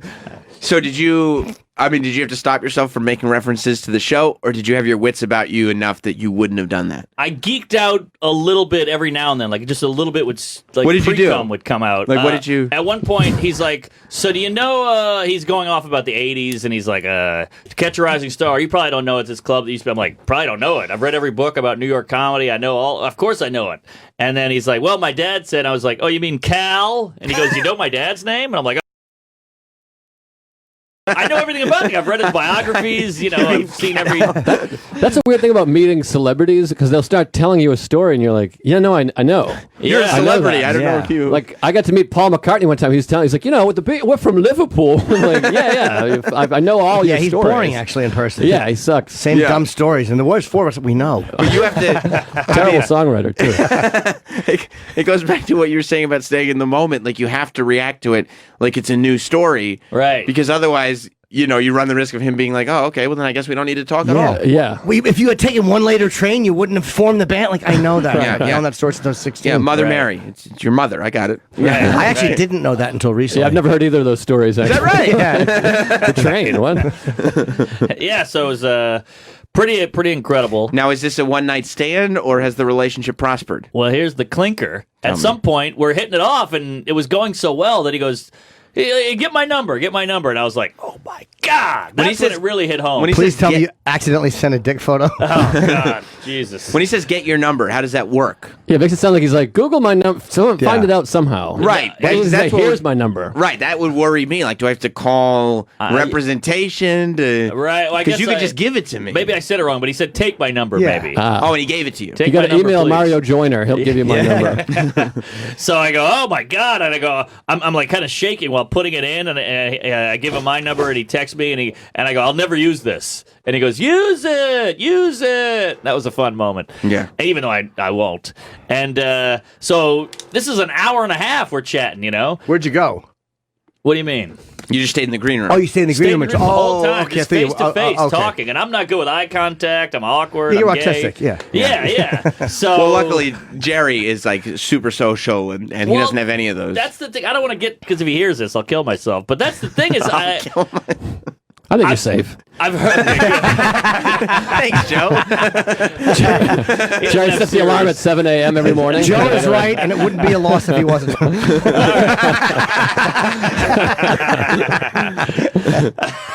So, where was I? Shit. An hour and a half, eye contact. Oh, the text. You hear these horror stories about Jerry, like he's a cunt, he's so mean, he's cutting, he says this and that, Bobby Kelly, he took a shit on his porch, he hates this guy, hates that guy, Judah's gay or whatever. So you're like, oh man, he's gonna be so mean. And he was so sweet, so nice, so normal. He just felt like a Long Island guy, just like a dude. Gross. Easy laugher, just nice, normal guy, and not pretentious or anything. And I was waiting for him to be mean to me and like say some shit, but it was sweet as pie. He's not good at being. He seems like, and I don't know him well at all, but he doesn't seem like he's good at being fake. Like, Right. if he likes you, he's just a regular dude. And if he doesn't like you, he can't pretend that he's interested. Yeah, I Completely. remember. I said that to. I was talking to Colin about him one time, and I was like, talking about the. What do you call that? The commentary on Comedian. I was like, he's so mean and like cutting to Orny. And then Colin was like, to be fair, he's like that to Steven Spielberg. He's like, that's who he is to everybody. So you're like, well, that's kind of nice. Yeah, the one thing I don't want Go to ahead. say too much. It's very early in the morning. He's not listening. I did a thing where I tried a new joke in the middle of my set, and it kind of was dipped more than the rest of the jokes, the tried and true stuff. And I was like, all right, well, that didn't work. Now back to the act. And he was like, don't do the back to the act thing. That's weird. Don't take them out. Don't take yourself out of it. And I was like, oh, okay, yeah. I was just bombing, so I felt I had to say something. He's probably right. He's probably right. Yeah, That's not a big secret. I mean, that's this guy who's a great comic, just giving you a pointer on one little minor thing. I know where Mark's coming from, though. He had this like life-changing conversation. You want the relationship to continue, and the last thing you need is Jerry going, "Oh, you just go on the air and you just talk about the whole conversation. Forget this." Yeah, I get but it. he didn't say any. You're not revealing anything that I he hope said not. that's embarrassing. You're just talking. But here's the craziest part. Oh no! So he goes back on. He's doing 2 sets, which is why I think he hung out. Yeah, of course. So Let's be clear, he does not like you. Yeah, you were something to do. Exactly. You don't think he was lost in conversation? No, I don't. I Oh. think he knew he had another set he wanted to do, and he's like, "All right, well, this guy's tolerable." Yeah. I'll take tolerable. I'll Right. take it. So he leaves. He goes back up, does another set. So I was like, I'm gonna watch. I've already missed 7 sets. Fuck it. My life's What in night of the toilet. week was this? This is like a Wednesday or okay. a Tuesday. And I go back out and watch his set. And he had some great stuff. And he had one joke that was obviously new and not fleshed out yet. And I was like, "Oh, I'm gonna think of some stuff for that." Oh no! I know. So he finishes, he leaves, and he's talking to Mazzilli on the sidewalk, the owner of Gotham. And I run by because I got to get to my shows, and I go, "Hey, great talking to you, great to meet you." And I say it as I'm walking, and I go, "I got an idea for that cemetery bit." And he goes, all right, yeah, take it easy. And, that was the end of it. And I'm clicking my heels. I'm on 7th Avenue going, oh, my God, this is crazy. I'm whistling Dixie. I'm kissing women, the whole thing. And I leave. The night I tell the girlfriend, I get home, we make love, the whole thing. Break up. Yeah. Yeah. And then the next day, we're sitting in our underwear watching Seinfeld on Hulu. And I get a text from him. His name pops up. I show her. She's going, oh, my God, this is crazy. We're jumping up and down our underwear. You're really overreacting. Yeah. It's exciting. I get it. It's exciting. It's exciting. He's texted me. And he goes, what do you got on the cemetery bit? That's the Whoa! text. Oh, and I had nothing. So I had to sit down and write something. So you didn't have, when you said I got some ideas, you did not have I had ideas. zero. What are you kidding? I was fucking around. I was being folksy. Right. Oh. Yeah. So, that's so goddamn funny. So you went to work. Yeah, so I sit out with a pen and pad. I kick her out of the apartment. I can't have any distractions. So yeah, it's like, look, honey, we got to break up. I got to write this joke. Yeah, what That's are you kidding? fucking And I came up with something I thought was okay because the time is crunching here. You can't just wait a day. You got to give it Yeah, now. because then he's going to realize you didn't have anything. You just wrote that just now. So But then that could be impressive, though. You seem like a guy that's not near his phone a lot. That's true. You're not You'd be like, available. yeah, I'm unavailable. I'm It's busy. amazing. This is no Neil Brennan quote, but it's amazing how similar when you want someone that you admire, you want to be friends with. It's similar to trying to fuck. It is. Oh, yeah. You're like, It I'll is. say something as I'm walking away, and then I'll Yes. hopefully play it cool. Yeah. Well, Play that's what it I was just cool. thinking. Like with you being so public about your adoration for this man. Adoration? Adoration? Adoration. Is It's it one word. You put Isn't it- adoration. isn't You it don't- there's admiration? There's no No. dashes in that word. Adoration I is don't when know you that adore. word. Adoration is a word. Yes. I don't know yes. that word. Yes. That's right. Yeah, Yes. yeah. He doesn't admire Seinfeld. He adores Aha. Jerry Maybe a little Seinfeld. Adoration. And yeah, sure, Adoration, there's yeah. admiration there as well. I don't know what the tech is. It an adjective or whatever? But yes, there's adore and adoration. This was We'll get- all worth the trip for me. We'll get Michelle Pfeiffer in here to teach us all. She will. And throw us candy bars. Throw us candy bars when we get it right. Hell yeah! Wait, is that Dangerous Minds? Yeah. Oh, nice. Really But- inspirational. Yeah, that was the first. Was that the first black No. No. classroom with a It white was teacher? Lean on me. No, Yeah. that was reversed. There What was was a the bunch one? of those. It's just Joe Brown. There was a bunch of the Joe Clark. There was a bunch of we were talking about this for an hour before. Oh, sorry. No, that's shit. right. Damn But, it. but Roger listen. Ebert pointed out a bunch of movies before it that were better. Ah, Yeah, But they had Coolio. Exactly. exactly. The question though is he aware? Because obviously, if you know his dad's name, you're not playing it cool. You know what I mean? You're being kind of public. You Yeah. also have that Seinfeld thing, I think, where you're not that good at not showing how you right, feel. right. Yeah. You know what I mean? I thought that sentence was going to end. With yeah, I know. I thought it was with comedy. I thought you're not that good. So wait, you Yeah, not a fan of either of your but he stand-ups. also I gotta- Jerry is also has the show is so big. He knows people are aware of him. Like he's not fake humble. Like gee, how do you, like Yes, he's probably yes. not that surprised. Yeah, you're aware of the show and you Yeah, know but- stuff I've done. Right. you Like know. when you're trying to pick up the supermodel, aren't you supposed to be the one guy who's not impressed by her? Not even being impressed, but being aware of something. And like, I don't think he's crazy freaked out if a young comic. I think as a guy like that, a young comic who you like if he's a fan back because he's a fan of yours too. Yeah, well, I spun the whole thing as I'm just a huge comedy nerd because I was like, I know everything about Carlin, Gotcha. Pryor, Sure. Robert Klein. Smart. But he's so obsessed. He's so, like, I'm obsessed, but he's obsessed. He's like, Klein is my favorite. He's playing on Long Island next week. I would go if I wasn't working. I'm like, wow, you would actually go to see Robert Klein. Yeah, yeah. Don't you like Robert Klein? Not anymore. Oh, he's great. Come on. Yeah, Don't tell Jerry. he's really great. Did you tell I think Jerry? he's a You, little out to lunch. I mean, yeah, he's been around for. Do you ever see his old stuff, like from the fucking? He's still funny, but do you ever watch his old shit from like the Tonight 80s? Show? No, from like Robert Klein live in Yale. No. That changed my life. That special. That's one of my What? favorites. Robert Klein at Yale. That Pryor live in concert, and maybe Carlin, You Are All Disease. I think Yeah. are my three favorite Whoa, stand-up specials. I didn't know. Maybe I'll give it a watch. Yeah, Robert Klein at Yale. All right. did you tell Jerry that you think that Robert Klein's a little out to lunch these days? No, I was like, maybe I'll go. Because I thought he might be going, you know? So We chat it up. We do this whole who's better, Carlin or Pryor thing. The whole thing. We text for an hour. I can show you the thread. It just keeps going. I'm sending him YouTube clips. He wouldn't like that. Yeah. He loved it. No, he wouldn't want like you you to show us all Oh, the text. no, Why would you show us the thread? We'll put him on Twitter. Yeah. And we just went back and forth, and I showed him a photo. I have a photo on my wall of me and Carlin, like, arm in arm. And I was like, how about this? He goes, that's wonderful. That's what he said.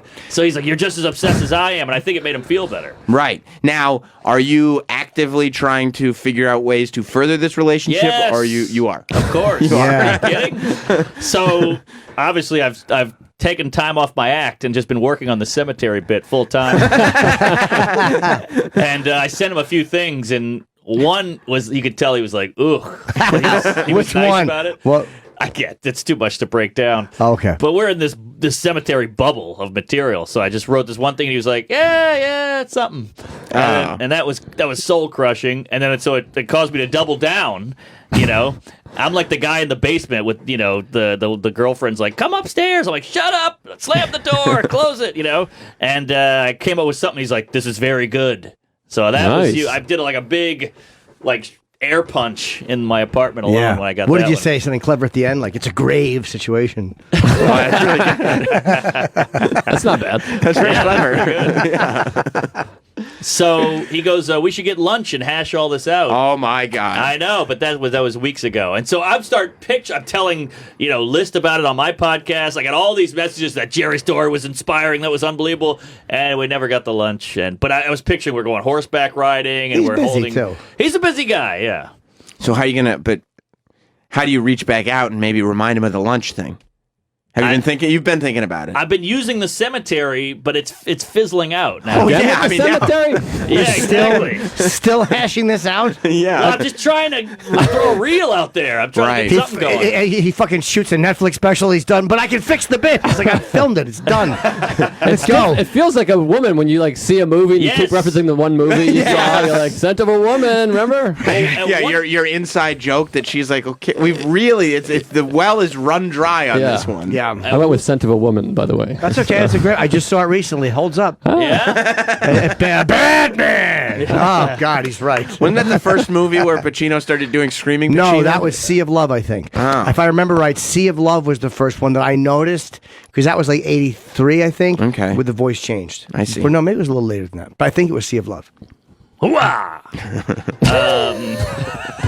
So I at one point, this is very unlike me, but I got just a fire up my ass, and I was just fuck it, and I just wrote, "Hey Jer."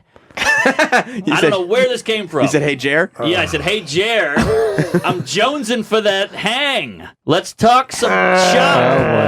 I don't know where it came from. It came out of the Good for depths you. of my asshole. Good for you. Yeah. You wanted to make it happen. And I was in the Buffalo airport. I remember I just pushed send. I was alone. I was on the road. Good for you. Sad. And I go, fuck it. Who is he? Who am I? Fuck it. We're You're all friends. people. You're friends Yeah. now. I think that's actually smart because Yeah. he said, "Let's hang. Take my Yes. number. I want to hang." That's fine. You got to be yourself. But hey, Jer, I'm jonesing for that hang. yeah, Joneson's tough. Troy. That's bad.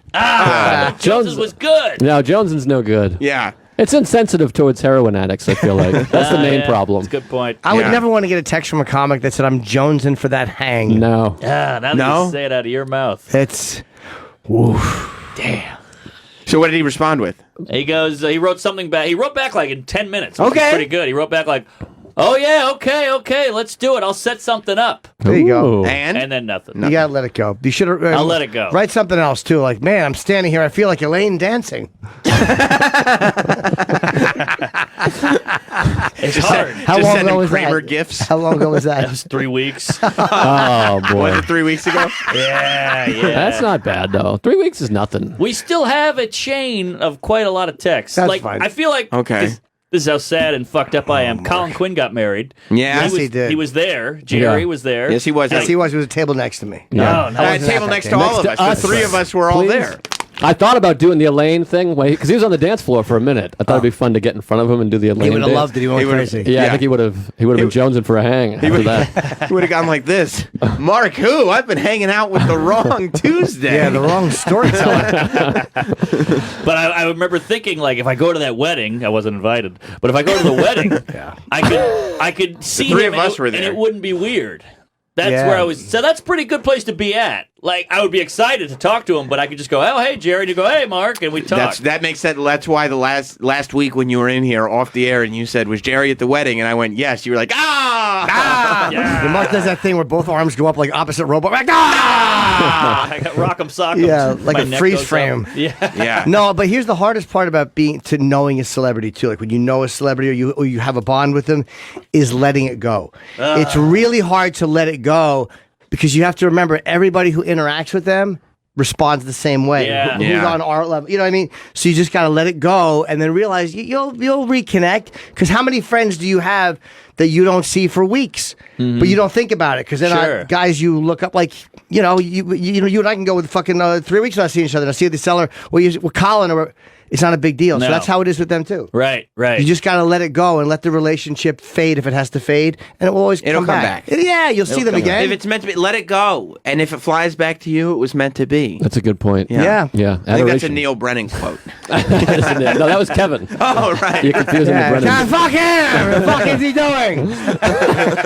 Norton's on again? Yeah, you fucking tell his story on fucking Wednesday. But here, all right, you want to get real deep and gross I and do. sad. Oh, I boy. do. Well, go ahead, I Mark. shouldn't say this out loud, but I was so into us being close and friendly because I was picturing us, really on a paddle boat in Central Park. The whole Why? thing. It got to the place where you were like, Colin would be like, "Hey, Jerry, we don't hang out anymore. All you do is hang out with Mark Norman all the time." Yes, Yeah, okay. of course. I picture us like doing stuff together. Tom Papa and Colin Quinn are just Yeah. sitting next to each other going like, "Oh, he never calls us anymore. All he ever does is hang out with Norman." Yeah, like Jerry would be Huck Finn, and you know who you would be. Well, I'm just Jim. They took out the N word. Yeah, I know. All right, so sorry. Well, on the nose. Jerry made the same joke. So I started getting into Porsches because I know he No. likes them. So I started Googling. I've been YouTubing But you can't afford Porsches. it. You can't afford a Porsche. I know, but I thought about buying one and then going, my- "Hey, Who are Jerry." you fucking? Who are you, Scotty from Boogie Nights?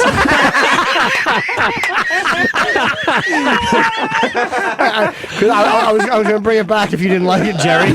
Jerry, do you want to kiss me on the mouth? Can I show you? Can I show you my car? I'm gonna try to kiss him. He's just Mark is just sitting there watching Jerry do his set, and going, Oh, that's Blow my brains "It out. really is."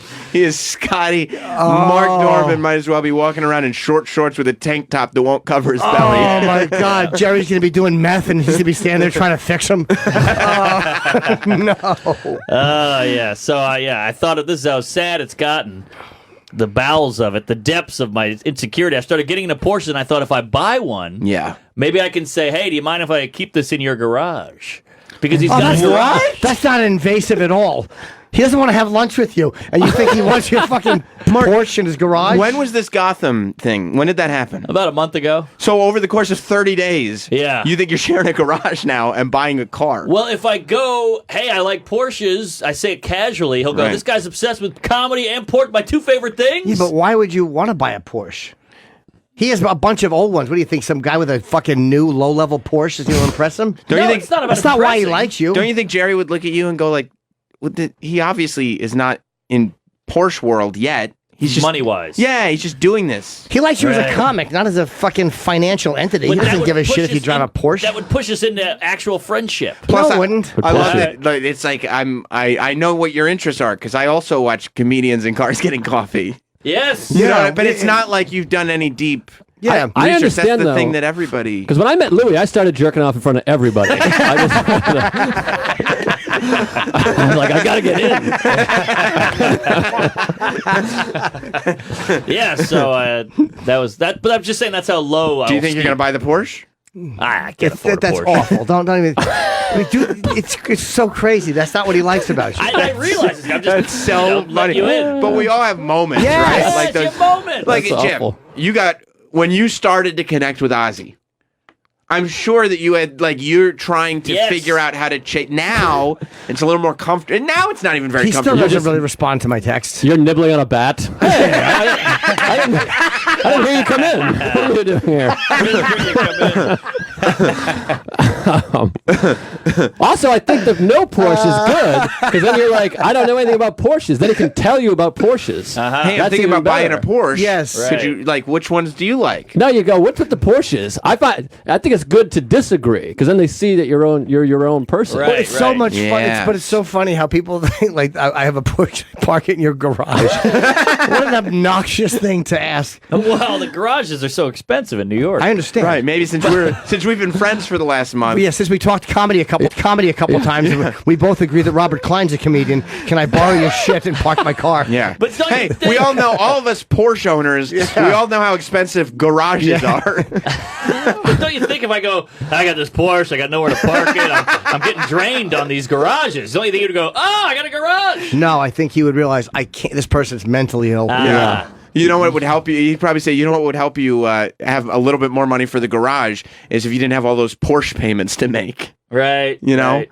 People who can almost afford a bought- Porsche can usually also afford the parking space. Even if Right. you are good friends, okay. Even if you do become good friends, it doesn't. It's still. It's just. He's a comic you hang out with. It's not going to make your life different. Like, Yeah. I know what you mean. I get, I've been obsessed in my life, but it's like when it doesn't change like you think it's going to change. But in the you begin- just know the person better, and you walk away and go, "Wow, it was a nice conversation." But you'll Right. have those anyway. You didn't have any of those moments in the beginning when you first got Ozzy's number. Of course you had Of moments. course I did. That's what of course I understand it, but I always knew not to be fucking. Because I met him differently. It was through interviews and stuff. It was a different way of meeting. So there was always a reason to be there. Aha. I didn't have his number at first. Sharon gave me his number. Wow. I'm like, I want to ask him so you something. never had the moment where he... Well, no, I said to her, I wanted to ask him something, and she said, "Oh, just text him." And I'm like, "But I don't have his number." She goes, "Here." And I'm like, "Nah, I'd rather get it from him." She goes, "Just text him." And she fucking snapped at me, and I texted him. And what was the question? Do you remember? I honestly don't remember. Do you remember if he got back to you? No, I think the first text I sent him. I got some on that cemetery song. He would have a song about cemetery. I forget what I sent him, but there was one time I sent him a picture of me and Sharon. 'Cause he was in another room while I was interviewing her. And I didn't talk to him, and then he got back to me like a day later. Hey! But he didn't have his phone with him. That's why. All right, that's pretty good. Yep. But I saw him that day. And he goes, "Oh my God." And Sharon goes, "He loved you special." Wow. He won't stop talking. He goes, "That fucking thing." And then he invited me to his house. What? Yeah. You got a house invite? Yeah. Oh my God. Would you be okay? What if Jerry was like, why don't you come over sometime? What, are you kidding? I'd be through the moon. You would. Through the roof. To the moon. Through the moon. I'd be through. You He's are so giddy. What a fucking swooning fairy. I can't even think straight. I'm such a fan. Does your girlfriend go like, I've never had this type of energy? Like From me? From you. Yeah. I'd be through the moon. Jones is for that hang.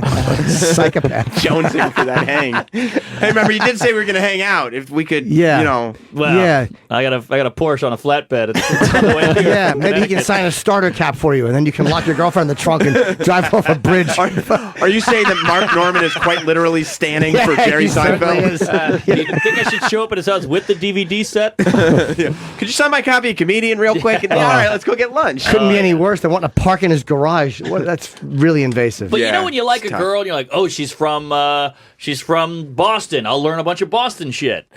No, I mean, but I have done things that were out of character. Just I get it. I just, Sure, Yeah. All right. I know what you mean. Yeah. Yeah, I mean, we've all been there. You get this number, this connection that you never think is going to get made. Yeah. And then, I've sat there and looked at phone numbers that I'm like, I shouldn't. Should I? Oh, yeah. Should I pursue? No, I should leave it alone. Right. You know? Of But you course. got to leave it alone. Sometimes, you got to be cool. You got to be cool, but it's hard to be cool. This is an American icon. This He isn't is. Jim Gaffigan, who, I love Jim Gaffigan. Yeah. I'm a fan. I have his number too, but Jim Gaffigan's a great comic. This is Gaffigan like, probably sells as many tickets, if not more. Yeah. No, yeah, is he that might- true? Or yeah, he's a fucking. He's quietly huge. one of the biggest draws in the country. Huge. But Seinfeld is But Doesn't Seinfeld. Jim have is that- accessible because he's your friend. Yeah. Well, so And when a guy's Seinfeld's your, an icon. Seinfeld's an icon. Yeah, when a Icon. guy's your friend, but he is just a comic. Like with comics, it's always a little easier because Totally. it's like they get it, and you don't have to bond on something. You both understand that sometimes the audience are cunts. There's Yeah. the little things that you get. Yes. Seinfeld once said, you meet a comic, you immediately have 10,000 things in common. Yeah, Did you bring that up to him? No. You know what you once said, Jerry. I don't know if you remember this quote. Jerry, 10,001. Both like Porsches. If I'm in the garage. That would be 10,000. Paul in New Jersey is a great question. Yeah, I was about to. Oh no. No, but yeah, Paul is actually pretty smart, and Mark, this will help. Paul? Hey guys, what's going on? What's up, Hey, bud? buddy. Hey, Mark, in order to really get yourself in with Joey, why don't you ask him to co-sign for your Porsche? That's actually pretty smart. Ask him to Oh, that's not co-sign. bad. I'll ask for money. Good idea. Yeah, I think that's the way to do it. I'm still laughing at you'll be nibbling on a bat. A lot of people don't realize how good this is, Oz. By the way, I've been eating this since before. This had nothing to do with. Yeah. April in Virginia. What's up, April? Yeah, if he calls the car a Porsche to Jerry, he's going to get laughed out of the off of friendship because it's Porsche. Porsche. You're right. Porsche. She's right. Yeah. April's correct. Oh, I see. It's a good note. Yes, you have to sound like you're on the inside. Right. How about Tim on Long Island? Mark, listen, this is crucial. Dump the girlfriend because Colin just got married. Jerry needs a new best friend. Aha. These phones sound weird. But by the way, that's Jerry. not bad. Jerry is also married, so now I hate to break it to you, he loves Colin. They're going to be even closer because they're both married. Right. And they got the wives, you know. Does Jerry like doing married guy stuff, or does he like? Oh yeah. Oh, okay. But well, just then the you're idea screwed. that he's, Colin is his married friend now. And Now, have you thought about in the relation? Are you in your relationship now or no? Yeah. You are. Yeah. Have you thought about? Okay, I need to stay in this or I need to not be in this based on the Jerry relationship. Does it prosper further if I have a +1? Is this going to be a double date scenario or is this Right. going to be a single guy who's there for you scenario? I think double date is big. Yes. That's good. Because that's real life. yeah, but now that's you not have, your escape. girlfriend has to be on her best behavior too, though. So do you need that? Like everything she says, you're like, ugh. Oh, I'll coach her up. But don't think I haven't thought about this. I think she would get along with Jess Seinfeld. They have a lot in common. And we've actually reviewed this and had mock conversations in case she This meets is her. No, you scary. haven't. Oh, yeah. But what do you mean mock conversation? You know, I pretend to be Jess and I go, all right, what would you say if I said this and that? Telling you, this has gone deep. It's really, really scary. Oh, yeah. Yeah. We have pillows with a little Jerry head on it and a little Jess head on another pillow. You think there have been real fake Mrs. Seinfeld, Mrs. Norman conversations? I do too. It's literally, it's like the fucking coaching. You ever see the Phil Spector movie when they're coaching him how to talk? When a lawyer coaches you how to answer certain questions. Speaking of Al Pacino. Yeah. Oh, yeah. Wow. Joe, you looked absolutely terrified when Mark just said that just now. Yeah, that's no good. You can't do that. But I think that would be good. I think a double date would be good. Yeah. Because your girlfriend's very personable. She's personable and she's not blown away by celebs, which is a nice little So how quality. did she feel about the fact that you are trying to pursue this relationship where you are coaching her? She's cool. She gets it. She does. She wants to win too. She wants to have a good game. She's got the spirit of a champion. Yes. Yeah. But things like that never work. It sounds so stupid in court, and we've all believe me, we've all fucked up. I blew a chat with Alan Alda. Oh, is that right? We've all made asses of ourselves. How did you blow it with Alan Alda? I put in my second. It's embarrassing. I was just whatever. Louis introduced me to him actually at a movie premiere, and I was just talking to him at the bar, and I loved Alan Alda so much. I had been trying to meet him. MASH or and what are we talking? I had a picture. I had a picture with Alan Alda, and I brought it. Oh! Wow! What are you giving me shit for? I would never do that. I know, That's but awesome. I love Alan Alda. Yeah, he's one of my favorite Now, are we people. talking 8x10 wallet size? 8x10. Okay. So Louis wallet size. Ozzy and Alan Alda, you got a lot of range. Yeah, I really am a creep. But anyway, so Louis brings me. We're going to go to this movie premiere, and on the way, it was an independent film he did with Alan Alda, and Louis said, "Do you want to come?" And I'm like, "Sure." And he goes, "Yeah, I'll introduce you." But then we're going, and he goes, "I don't think he's going to be there." So I had this fucking picture I was going to get Alan Alda to sign of me and him. Douchiest move. I know. Your friend is introducing you to I know. 2008, maybe humiliating story. Wow. So I go, and we wind up going to dinner instead because Alan Alda's not going to show. But then Louis goes, "Hey, I heard he's actually going to be there." So we go. Are you holding it physically or do you have a bag? It's in something. I mean, I'm not that fucked up. Does Louis know that you're bringing it? No, Louis doesn't.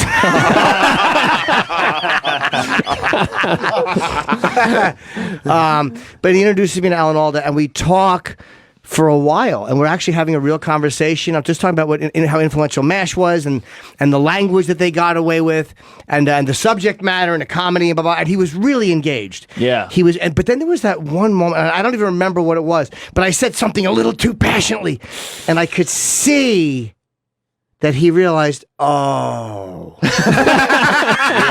Yeah. He's a fan. Like, he knows you're a fan, but when you reveal that you're a fan, right, it turns them off.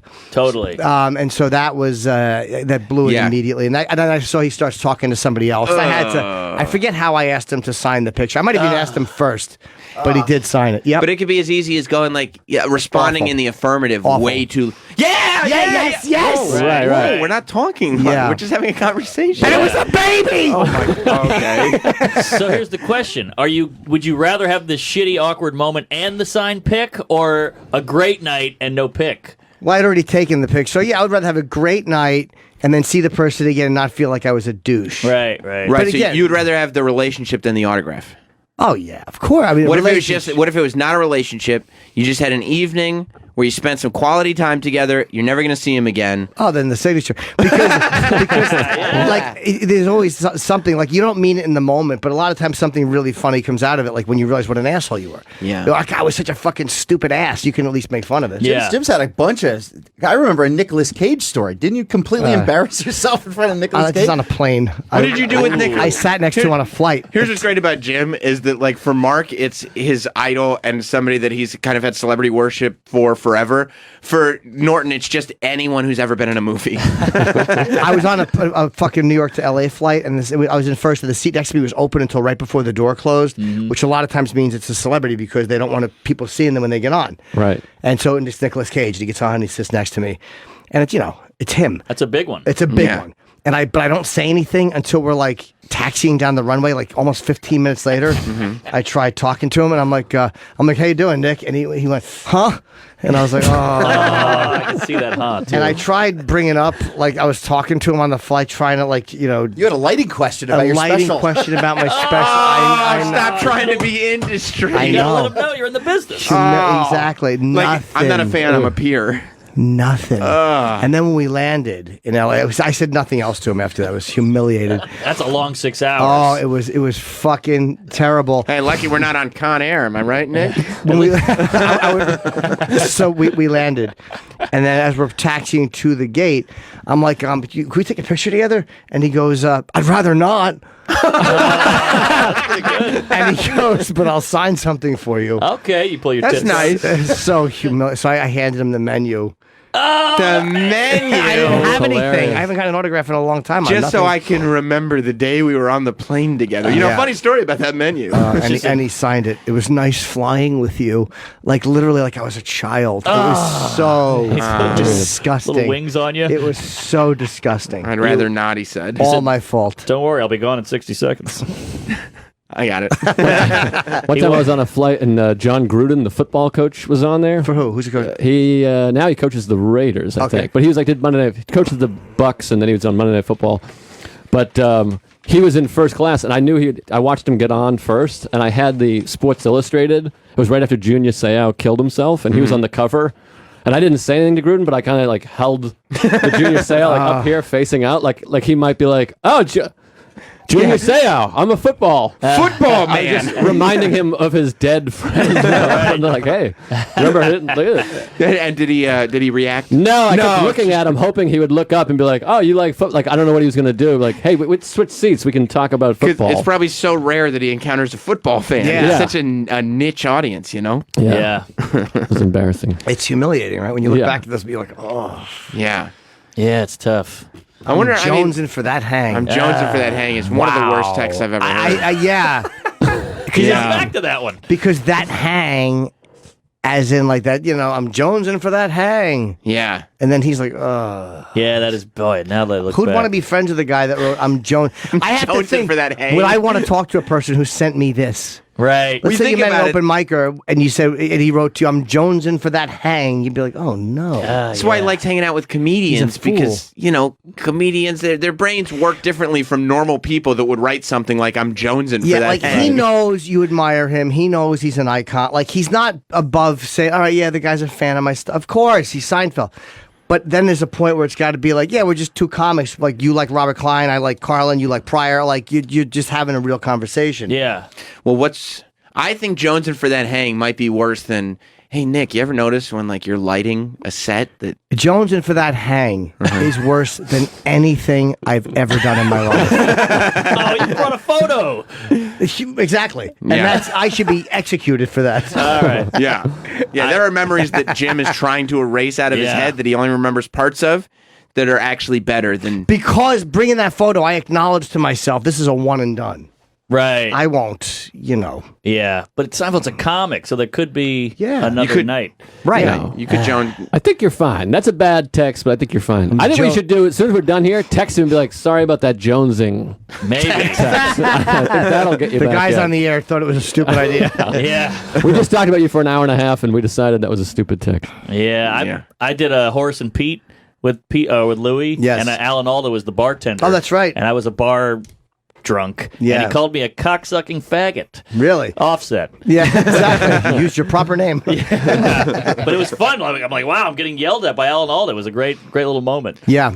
Wow. Yeah, he's one of my favorite people. But I finally got to interview him once, and But when you look up to somebody like that and you love them so much, it's so much more important when you meet them. It means so much. You're like, how can I? That's what you got to realize. Give up on the idea of making the relationship more than it is. Yeah, that's what it is. You're right. Yes. But I know it's really hard because you want it so bad. Like when I was stupid Ozzy, I texted it once or twice. Like I don't ever text him. I mean, maybe 5 or 4 times in 2 years. Like I just don't do it. Yeah. Don't do it. Don't do it. That's the way you have to do it. But seeing that name pop up is But if you have a real unbelievable relationship, so feeling. what? Just put Jerry Seinfeld for me, and I'll text you. That's not bad. It's just a weird dick pic. Why is he sending me this tranny?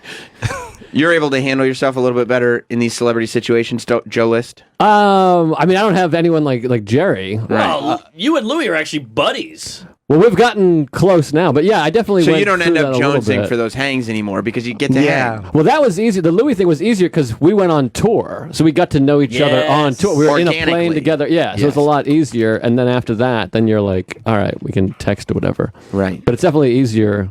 Yeah. Hopefully, Right. it'll take you on tour. Plus, That would Louis be probably more comfortable just because he's more relatable because he's even though he's huge, he's closer to our level because we watched him go from Seinfeld was famous before I did comedy. But did you ever, like, after the tour, did you, like, a month later or anything, did you hit him up and say, hey, LMK, when it's time to tour again, bud? No, I never had any. I feel like we've got Missing close those private jets, bud. But I feel like we're more similar than you and Jerry. Yes, I feel like a degenerate. You're saying that the Jerry Seinfeld Mark Norman relationship is slightly doomed anyway. I'm not saying it's doomed. I think it's good. I think you're in a thank good God. spot. But I Thank think God. Louis just easier. Yeah, like did you want to buy a black and white camera and take photos just, and then say, "Can I leave this in your cabinet?" Yeah, no. No, I'm trying to think if there were moments like that, but Just loudly go. Isn't film better than digital, guys? Anybody else agree with me? But there is this in your garage.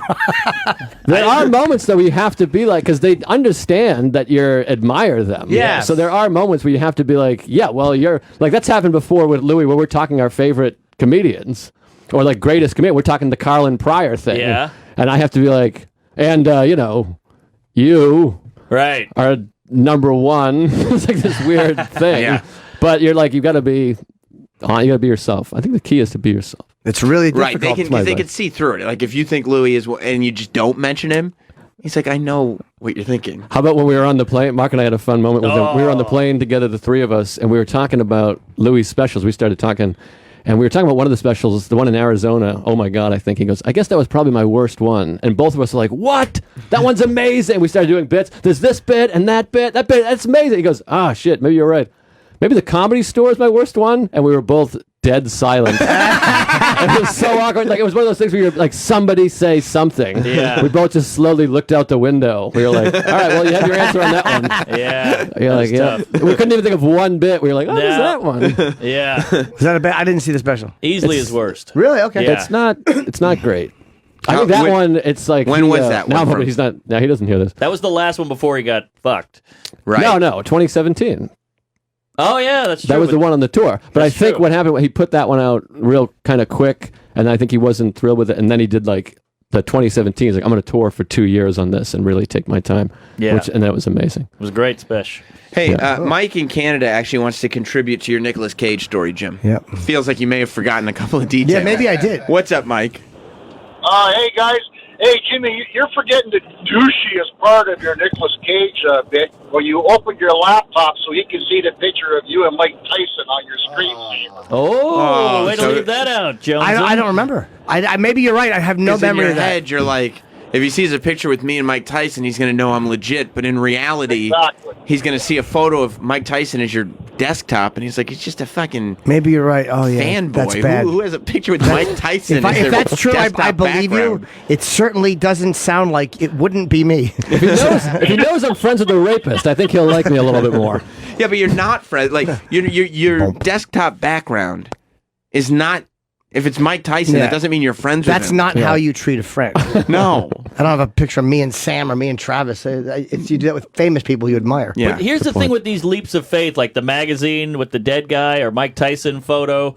What magazine with it? Oh, yeah, okay. Joe's. It could work. And if it works, people go, that's fucking great. When could it work? That could work. That could totally work. On a plane. Maybe not the dead guy magazine, No. but the Mike Tyson thing could work. Like, oh, you know Mike Tyson? And then you go... But you don't But clearly. he's an Oscar-winning. He's Nicolas Cage. He's Coppola's nephew. Like he's not going to be impressed with anybody. You I think know. Nicolas Cage has had the opportunity to meet Mike Tyson? Oh yeah, Yeah, he's Yeah, I would say so, literally yes. Nicolas Cage knows everybody. I know, but he might He's going to be- lean over. Did you get the chance to do a photo op with Mike Oh, Tyson? That's you're a incredible. peer. I didn't realize it. Yeah, seeing the picture of you and a celebrity. You know, it's funny you noticed because I was going to ask you about lighting, Nicolas Cage, because I'm also in show business myself. I'm just saying he could be a huge boxing nut, you know? Right. It could work also could if you work. asked Jerry Seinfeld to park a Porsche that you just bought to impress him in his garage. It could work. I'll throw it out there. Did Don't you have to buy a Porsche. Did you ask your girlfriend what she thought of the Porsche idea? No, she's out. I don't run anything by her. Is she you're broken up? No, I just don't. I don't want to hear any advice. I see. I just want to try to make this work on my own. Now, Scott in Philly. I don't know how true this is. Okay, what's going on, Scott? Hey, so one time at my gym, all of a sudden I see Jim Norton walk in. I got so excited, big fan of O&A. And I was like, hey, little nice. Jimmy Norton. And we talked a little bit, and then, he had to go work out. He had Kenny with him and stuff, and he's working out. And I'm thinking, you know what? I need to get a picture with him. He gets pictures with celebrities all the time. Surely he'll be open to that. I'm kind of looking over at him. He's looking over at me like, who's this weirdo looking at me? And I go to get a picture from him. He throws the hood up on his hoodie. Ooh. Like, don't mess with me. Ooh, Hollywood Norton. But you didn't. I guarantee you didn't ask me for. You're probably looking at two.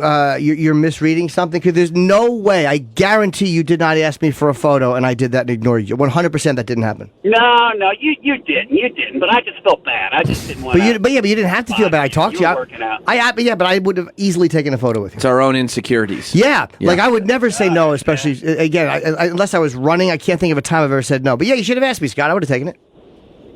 Okay. Thank you, Scott. And was I nice when I talked to you in the gym when I bumped into you? We talked. Yeah. We chatted just a little bit. Like I said, I knew you had to go work out and stuff. I didn't want to bug you while you. Sounds like a great interaction. Yeah, but to be fair, Mark, Scott. you've come in here before and said that you thought for the longest time that Jim didn't like you. That's true. And I realized that too. That people think I didn't like them. It's my own dislike of myself, like my own. Like nobody wants to talk to me. I'm bothering people. I'm going to get the fight. I have nothing to say. They're not getting interested. That's all it is. That's self-loathing shit. You're like, I get it. Meanwhile, Mark was trying to figure out what kind of car you drive so he could buy one too. Yeah, Saturn. Park your finger in my asshole. We should take a break. Of course, Joe List and Mark Norman do Tuesdays with Stories. It's available on iTunes, the podcast. And Mark is going to be Friday and Saturday at Draft House Comedy in Washington, D.C. Yes. Then on Sunday, the two of you will be doing Tuesdays with Stories live at Skankfest, although I think that's sold out. Oh, right? yes. Yeah, probably, yeah. Yeah, fantastic. And then, Joe, you're in Tampa in August. Yeah. Yes. Side splitters. Do you guys do a lot of touring together? No, but we're doing something in New Mexico. We're co-headlining. yeah. Somebody's paying us like an assload of money to co-headline in New Mexico, and I have no idea who's going to show up in New Mexico. You guys should go out together. Like even if it's you're not doing the podcast, but I mean, fuck it, you tour together. It's the podcast. People who like both of you might come. I mean, it'd be fun to hang, but I think people assume we're a bigger draw than we are. Oh, yeah, sometimes that happens. Like we'll go out to a place, like some guy, like excited guy's like, I love the podcast, I love you too, and then 8 people will show up, and he's like, what happened? Yeah, it's sweet that people think we're doing well, but it's just you that love the podcast. You happen to have a club. Exactly. That's what it is. Yeah, do small theaters. You don't have to be big theaters, but do small. Well, theater. That's a little Yeah, much. it's going to be a movie theater, like or a porno theater, like 8 seats. You're going to be at the Borgata July 5th, Jim? July 5th and July 27th in Montreal. Tickets are on sale now.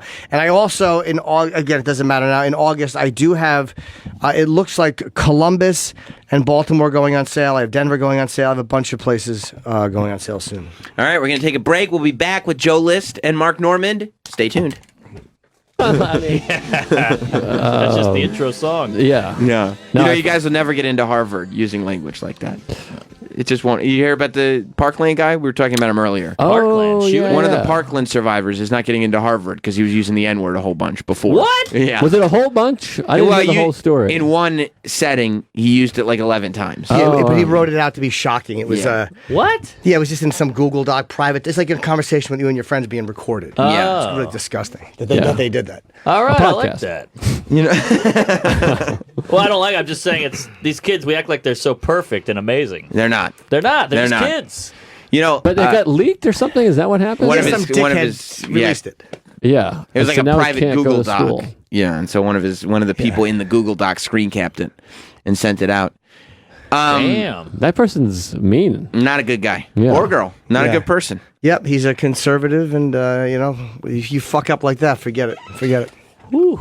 I was looking at who the televangelists are going after. Are you guys still very high on Chipotle? Yes. Is that still I had to quit. I have a reflux issue, so I haven't eaten it in like 4 months. Are you but I taking still anything love for it. that? I take Prilosec and Zantac and I got rid of my reflux. I had it for years, and eventually it just stopped. So keep taking that stuff. Maybe it will go away. Yeah, I changed my diet completely, and it's been helping. And then I had another thing called paradoxical vocal cord movement that came from that, where my vocal cords close over my airway. Oh my God! And basically, my vocal cords are trying to kill me. They're like, we're tired of this shitty act. Wait, paradoxical vocal cord movement. And what happens? It makes it hard to breathe? Yeah, I can't breathe because they literally close over they close when they're supposed to be open, your vocal cords. So yesterday I went to a speech therapist and she gave me some breathing exercises that I can do now. Oh, I'm fascinated with that because maybe You think you got it? I don't know, but that makes sense what he's saying. Like, wow, from reflux. Yeah, and reflux causes it, and stress, and like it's like your vagus nerve, I guess it's called, vagus nerve. It gets like compromised, and then it fucks up your vocal cords, and that happens. And also, it can start from like an illness, like a what do you call that? An infection or some shit. I see. But you can fix it. Yeah. With I can give you the breathing exercises if you want. Yeah. You go like Jason's coming. It's like Lamaze. That's a one Lamaze class. Yeah, that's one. And then Just another do that one. while with shows on. Definitely helpful. And then you can do another one with a quick breath in through your nose, and then you do a shh, as like exhale everything out.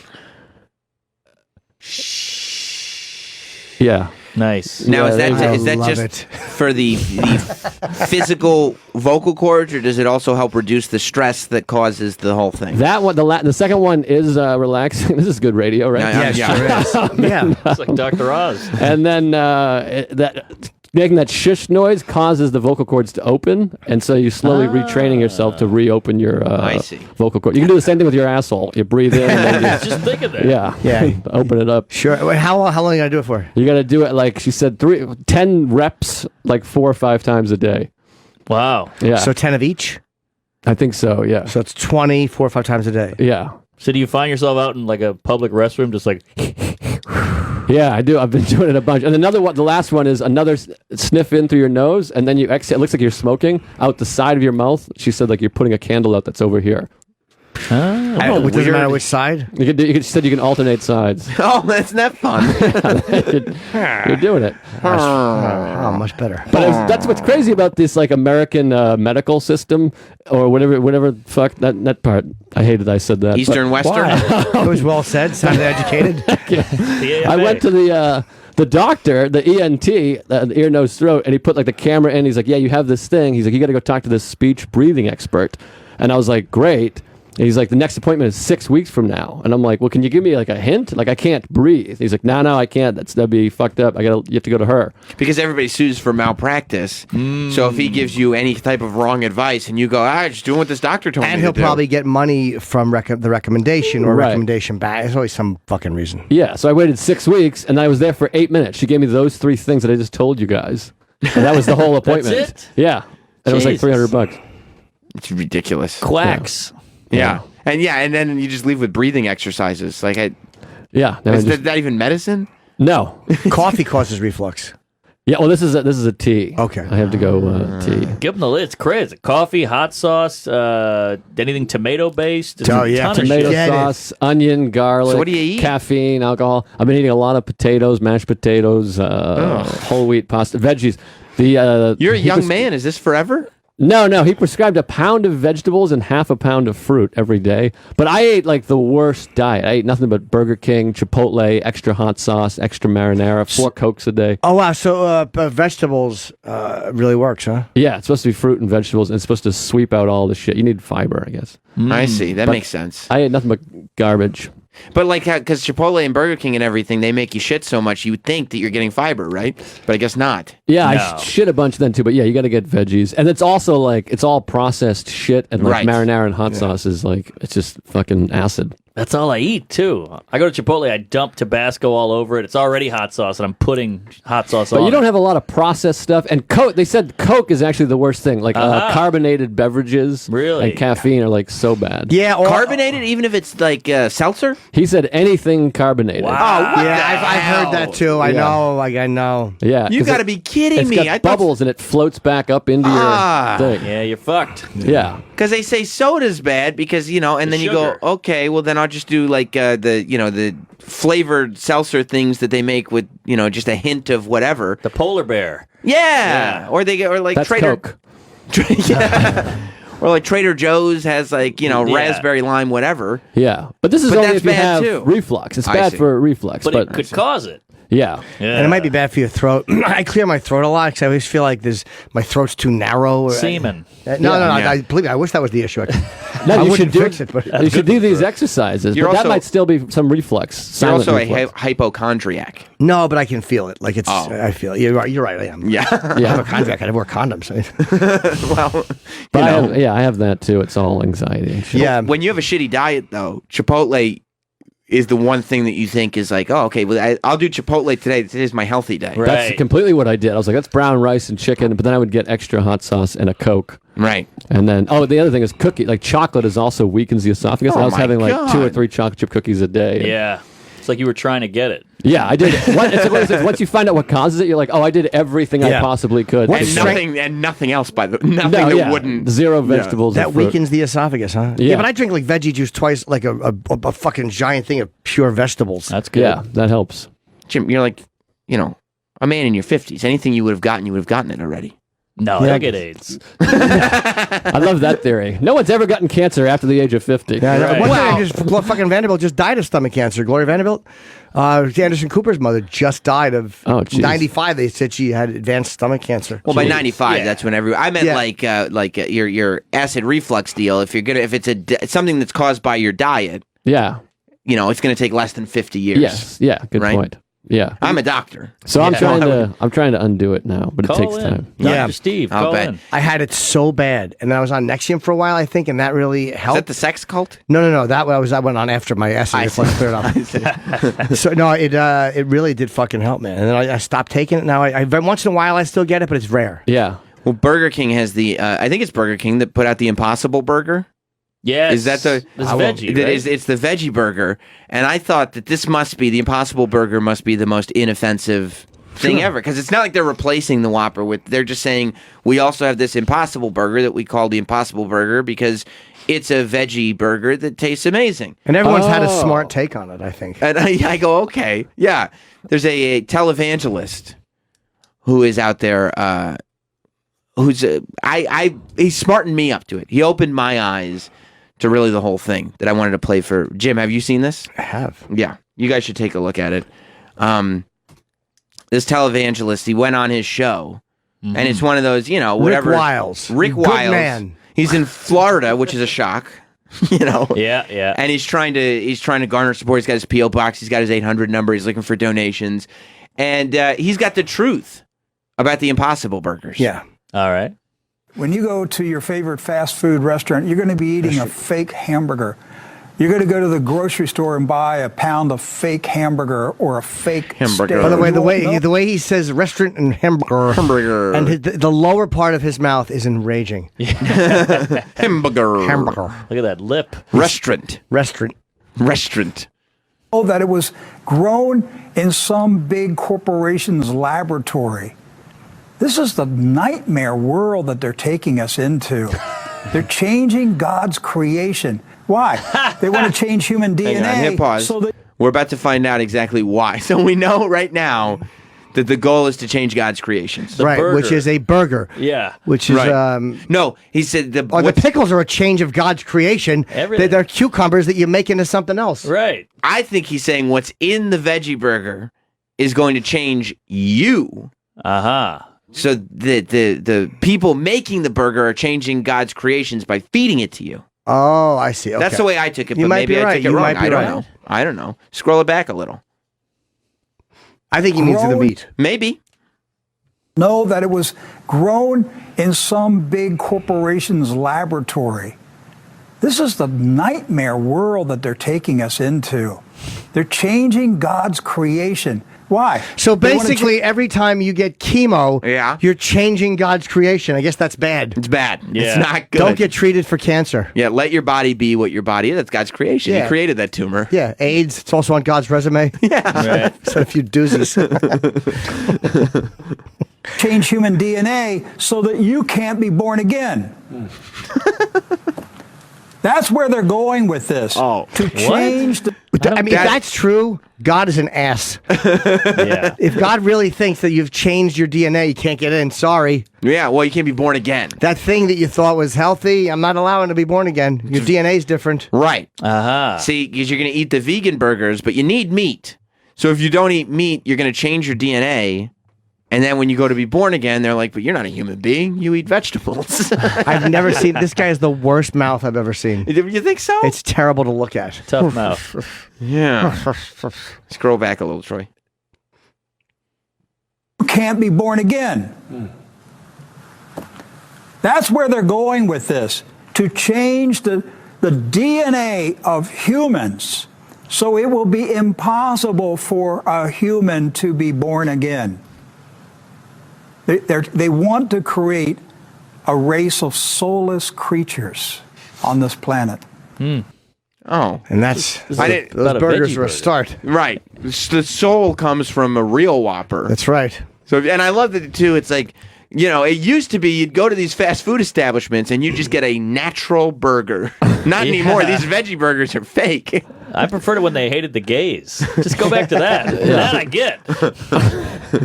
No, I feel like towards the end of that clip too, when he goes like that. That's what they're getting at here. It's when he even knows, like, I think this is a bit of a stretch. Yeah. But I've worse things on Twitter. I have to apologize for a tweet I send out.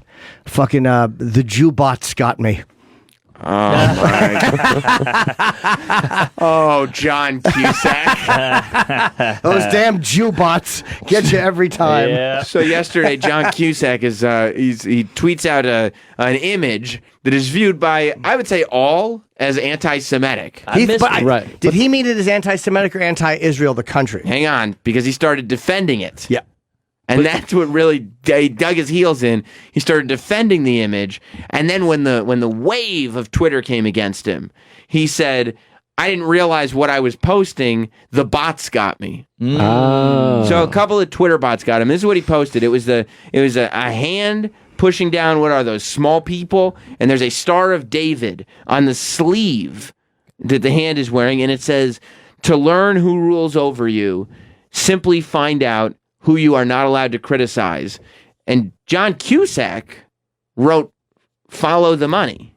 I think the Star of David is the only thing that fucked him. Otherwise, it's just a quote. Yeah, it is the Star of David. It's clearly about Jews. But the Star of David is fairly. It looks like they put it there on purpose. Yeah, unless he's protesting Venom, the band. Right. I'm just saying, if it was like if it didn't have the Star of David, I feel like that wouldn't be a controversial tweet. Yeah, like I don't think Voltaire, when he did that quote, he might not have been talking about Jewish people. The Jews weren't even around then. Right. No. But they add that in, and then Cusack tweets it out. But does he dislike Jews, or is he? He thought it was pro-Palestinian. Well, he as said in it the was country. he said it was the bots that got him. That's where he didn't. He didn't. He deleted the tweet. He defended the tweet. Then he deleted everything, and he said, "Sorry, shouldn't have sent that out. I thought it was something else. The bots got." See, me. go back up right there. One, no, a little higher, Trey. If you don't, no, the other way. Sorry. What are the down lower? He went on to write, "It's clear that even if it was Israel's flag, and even if you don't have an anti-Semitic bone in your body, it is still an anti-Semitic cartoon because it deploys anti-Jewish stereotypes in its attack on Israel, even if those critiques about state violence Somebody are wrote that. legit." That's not him. That's somebody talking about him. Yeah. What stereotypes? If it's, let me go back up to the picture again. What stereotypes is it that they run everything? Yeah, they're holding the people down. He should well, stand if up you're criticizing Israel and Palestine, then you're saying that Israel rules over Palestine harshly. How is that anti-Semitic? I'm not saying he's not anti-Semitic, but how is that thought? That's like saying I don't like the way fucking the Soviets rule over another country, or I don't like the way the U.S. dominates the foreign policy of another country. When you just put that up and there's a Star of David and then the caption says "Follow the money," there's a lot to be follow the money. Yeah, there's a lot to be taken from that. If that's what you meant, you have to understand that the money. Yeah, that can easily be interpreted as extremely anti-Semitic. When I see that, the first thought in my mind is that feels anti-Semitic. He doesn't like Jews. He should hold a boombox up with Hava Nagila. I couldn't get it out. It's okay. Hava, I don't know how the song is. Maybe the Hava Israeli Nagila? flag. That's it. Hava Nagila. The fuck By me. the way, I went on to YouTube. That song is so good. I was watching versions of it is from a catchy. wedding. It's fucking awesome. Hava You watch at a Jewish wedding. It's the Where they're fucking moving the chairs Oh my up and god, down? yeah. Yeah. But then he had more tweets too. Defending Oh, he it. did. Yeah. Yeah. But this feels like this will blow. You just want to be This is like, nothing. this will be nothing. In a couple days, it's a nothing move burger. on. It is. I mean, it's especially nothing because it's not like John Cusack has like hit after hit coming up right now. Yeah. Right. It's a good time for John Cusack to have some controversy because nobody cares about him at the moment. Right. Now, if Keanu had this cooking, it would kill it him. would hurt him. Keanu is in this period of his life right now where he can't afford anything. Now, is it anti-Semitic in your eyes? Yeah. I like it. Yeah. Sorry. I feel like I needed to make up for the Hava Nagila one. No, it's okay. Hava was good. Yes. It's okay. You did it. Top 5 anti-Semitic memes to post on Twitter. I think it's gross, point blank. Hello, folks. I wrote about 10 Cusack lines before the show. Yeah. Well, he said that he posted. Nope. Go for it. Hit me, baby. Be a No, part let's of the do it. club. Be a can't part of the remember. club. It We're all can't be doing worse than gross, point blank. it. Yeah, let's do it. I can't remember. Okay, let's try. Let's try. I was going to say that he said he posted from his hotel room because he couldn't get out of it, but I couldn't remember the name of the movie. Oh, yeah. 1409? 1409. Yeah. Room Two. 1409 or 2. I don't know. a little more obscure. Yeah, it was. That's right. It was a scary fucking movie. Yeah, it's pretty good. Sam Yeah. Jackson's in it. Yeah. Yeah. Yeah, That was I very wonder if- serendipitous. Anti-Semitism is in his identity. Oh. I'm getting a little. I think there's a little high fidelity in my earphone. Oh. Not even related to his tweet anymore. I wish I knew more of his movies. Boy, this is one crazy summer. Yeah, you know what it is? He's on Twitter, Raven. Right. The name of the played, movie? They played Edgar Allan Poe. Yeah, I know, but I just the poem about the Yeah. Jeez, Hitler. Oh yeah, he played Hitler, didn't he? Or he was in a movie about. No, a he painter. tweeted like him. Yeah, just an admirer. I think he did a Hitler movie where he was a painter that knew Hitler, or he was Hitler. It was some movie. Goebbels? Look it up. Isn't saying Jews run everything a compliment? No, it's like saying, it's not. It's like saying black guys have big dicks. Yeah, but it's not, it's considered a stereotype. It's not necessarily the thought in itself is a stereotype, but it's just not considered complimentary. Okay. No, and generally people aren't celebrating it when they bring it Big up. dicks you celebrate. Let's be honest. I'm not talking about the big dicks. Everyone thing. celebrates a big dick. No, but you bring up big dicks, it distracts Jim for the rest of the show. No, but everyone respects a big dick. Sure, that's true. I mean, I guess, but we're not. We were talking about other stuff. Okay. But I mean, big dicks come up, and all of a sudden, I'm done with it. But You're obsessed. isn't this what rappers do? Follow the money. I run shit. Yeah. That's the same, but that's a compliment. That's like No, they're saying I run things for you to say they run. It's like, hey, Yeah. saying I run is cool. So why not just they run? Should Rappers be cool. brag like a 13-year-old at a party. Right. You know, I did this. I did. It's like, oh, shut up. Yeah, I got money and hoes. We know. We got it. But if You're you've got terrific. money and hoes, you would want the world to know. That's true. Yes. Particularly if they're in different area codes. That's true. I mean, that's so many.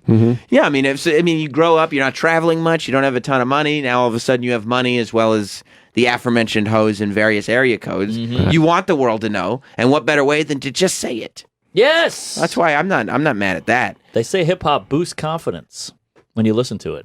I think it does. Oh, really? Yeah. I think you put yourself in that place, and Right. that guy feels like, but it doesn't boost my confidence. Yeah. 'Cause I figure I'm the guy he hates. Yeah. I'm pimping hose and clocking a grip.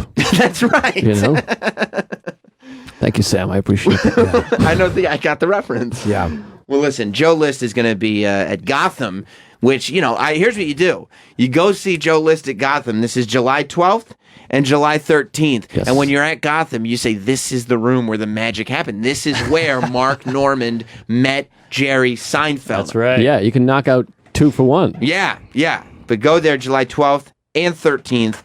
See Joe List. Of course, you can listen to Joe List and Mark Norman together Tuesdays with Stories every Tuesday on iTunes. This Friday and Saturday, Mark Norman is going to be in Washington, D.C., Draft House Comedy, and then July 5th and 6th in Buffalo at Helium. So yeah, check it out. And I have, I have dates on sale. Just go to jimnorton.com, Borgata, and fucking Montreal. And I posted a video that I did at the cellar. I was talking about ghosts, and I was wearing a see-through shirt by mistake. I know, but I wasn't see-through. But when the lights hit it, it looked see-through. Was it mesh? No, it's just a T-shirt. It was right said Fred. It was. But it's a see-through shirt. You would. I didn't mean it. I didn't know, but you could see like the color of my bosoms. It's fucking awful. I gotta pull that up later. Might help the views. I hope so. That's why we're advertising it. Yeah, that's right? why I mentioned it. But I didn't realize it when I first put it up, and I had to go back and change the description. I love it. Go see Jim Topless on Instagram.